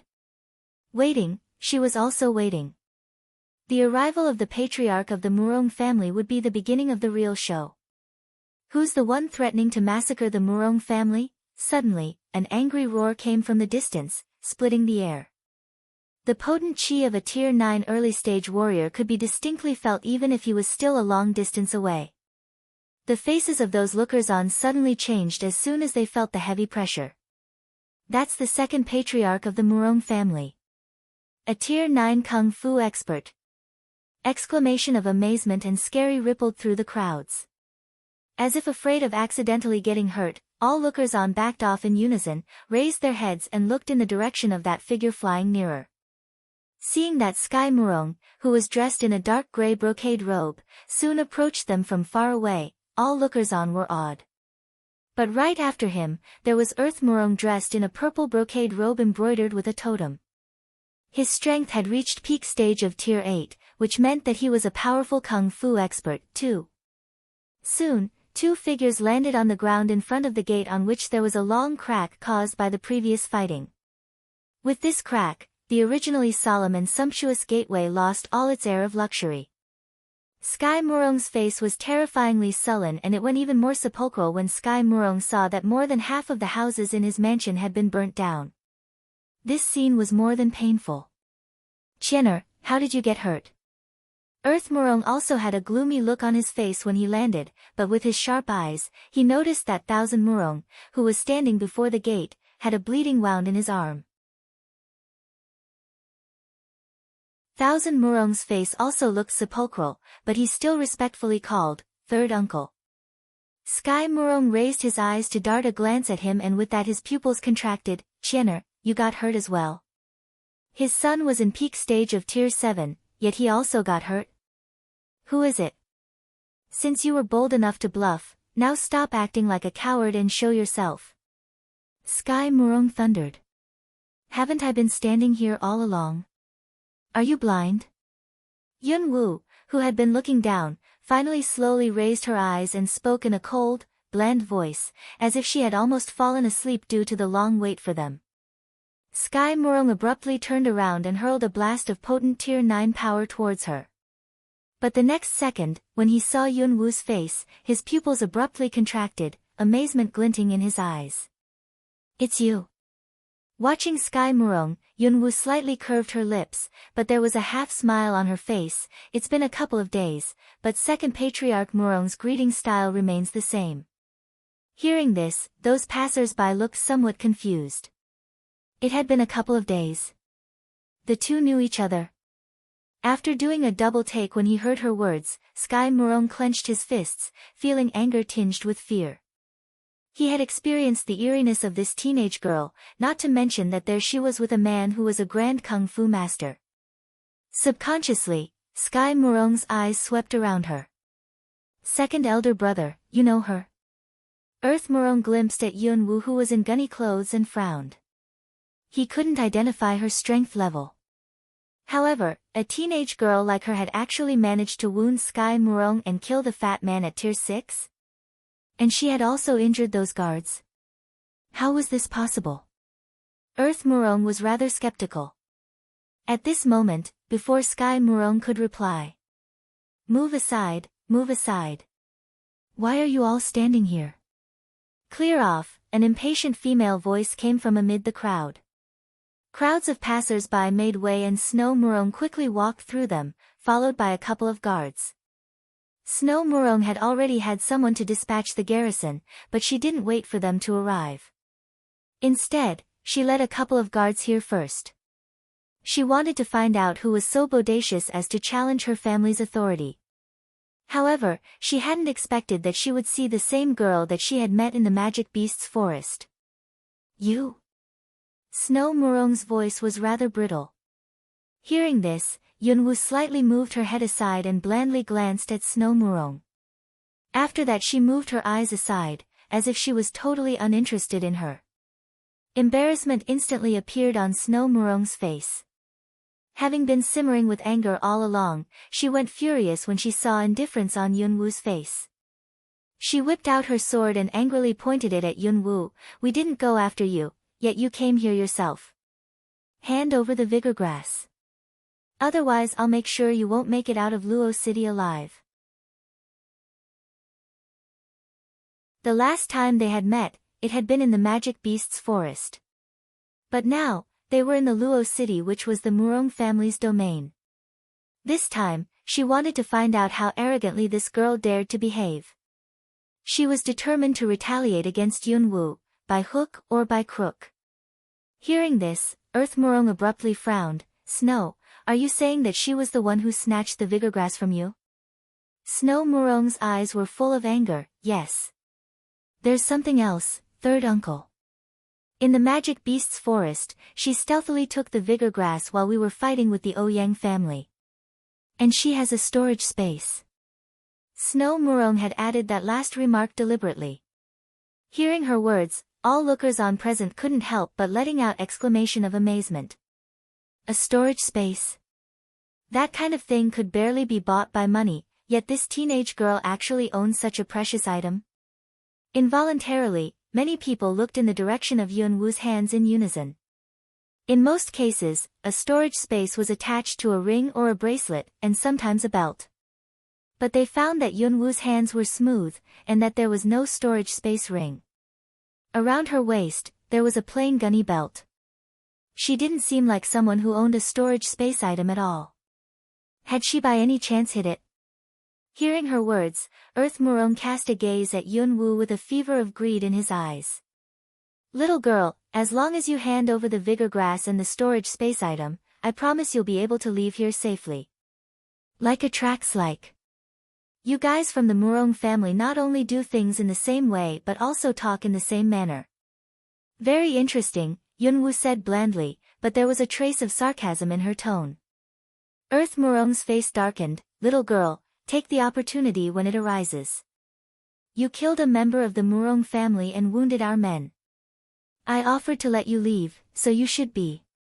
However, before Earth Murong could finish his sentence, a bloodthirsty look appeared on Yunwu's apathetic face, and with that she suddenly wielded her whip, which was like a python going out of its hole. There was a whoosh as the end of the whip shot towards Snow Murong, who was holding a sword. It was so fast that it seemed to be as quick as a lightning. Snow! Watch out! Thousand Murong hurriedly yelled. He was in peak stage of tier 7, yet he still got hurt. Since Snow Murong was merely in peak stage of tier 3, that whip blow would surely cut open her skin and tear her flesh, leaving her half dead. Humph! With her average skills. Snow Murong dodged aside and snorted dismissively. But her scornful words were still at her throat when Yunwoo's whip took a turn, as if it had eyes, and tightly wrapped itself around Snow Murong's waist like a snake. And then the whip turned into a blur and threw Snow Murong squarely towards the stone lion in the distance. Snow! Sky Murong yelled, face tightened. With a potent outburst of fighting spirit, he flashed over and tried to catch Snow Murong. But the next second, Yunwoo's lips curved up and a bloodthirsty, ferocious look flashed across her face. She instantly lifted Snow Murong up and dashed Snow Murong towards the ground. Thud, a muffled crash was heard, along with the faint sound of bones breaking. Ah! There was a long scream of pain. With her feet touching the ground first, Snow Murong violently impacted on the ground, making a deep dent. But Snow Murong just broke her legs and wasn't seriously injured. People could tell that Yunwoo had been controlling which part of Snow Murong's body would land first. If she had landed on her head, then it would have been Snow Murong's neck that had been broken. Killing aura surged out of Earth Murong, who thundered, "You dare to hurt my niece right in front of me? I'll kill you." Third younger brother, don't be so impulsive. Sky Murong's face was livid with rage, but he hastily stopped his younger brother. That long whip was still around Snow Murong's waist. The teenage girl had launched her attack at such a weirdly fast speed that even he hadn't been able to react in time. If she had the intention to kill, then she could definitely take Snow Murong's life instantly. It seems that second patriarch Murong is a smart person. You know, the consequences of provoking me will be the broken neck of this Lady Murong. With a bloodthirsty, cold look in her purple eyes, Yunwoo looked at Sky Murong and the others with a faint, bland smile, but her tone was extremely callous. Face ghastly white, Snow Murong was aching all over. The sharp pain in her feet, in particular, was giving her cold sweat. For the first time, she distinctly felt the killing aura about Yunwoo. Watching Yunwoo, Snow Murong felt that her heart was shivering uncontrollably. Girl, Snow is the only daughter of the lord of this city. If she offended you, I hope you can forgive her. Would you please be so kind as to let her go first? Sky Murong said, trying hard to make his face seem as mild as possible. Hearing this, Yunwoo curved her lips in a sneer, why should I? The three words left the look on Sky Murong's face frozen. She actually needed another reason to let Snow Murong go apart from her identity of the Lord of Luoyang City's only daughter? Then think of it as doing me a favor. Would you please give the wrongdoer a way out? At this moment, a mild and somewhat dignified voice slowly came from the distance. Hearing this voice, all those lookers on hurriedly stepped aside and made way for a middle-aged man who was leading a group of garrison soldiers towards the scene. You're tuning in to the Blissful Bookshelf YouTube channel. We're so grateful for your support, and don't forget to subscribe to join us on this incredible journey through captivating stories. Your generosity through donations truly makes a world of difference, as it's the primary source of revenue that allows me to expand and enhance this channel for you. Thank you from the bottom of my heart for being a part of this adventure.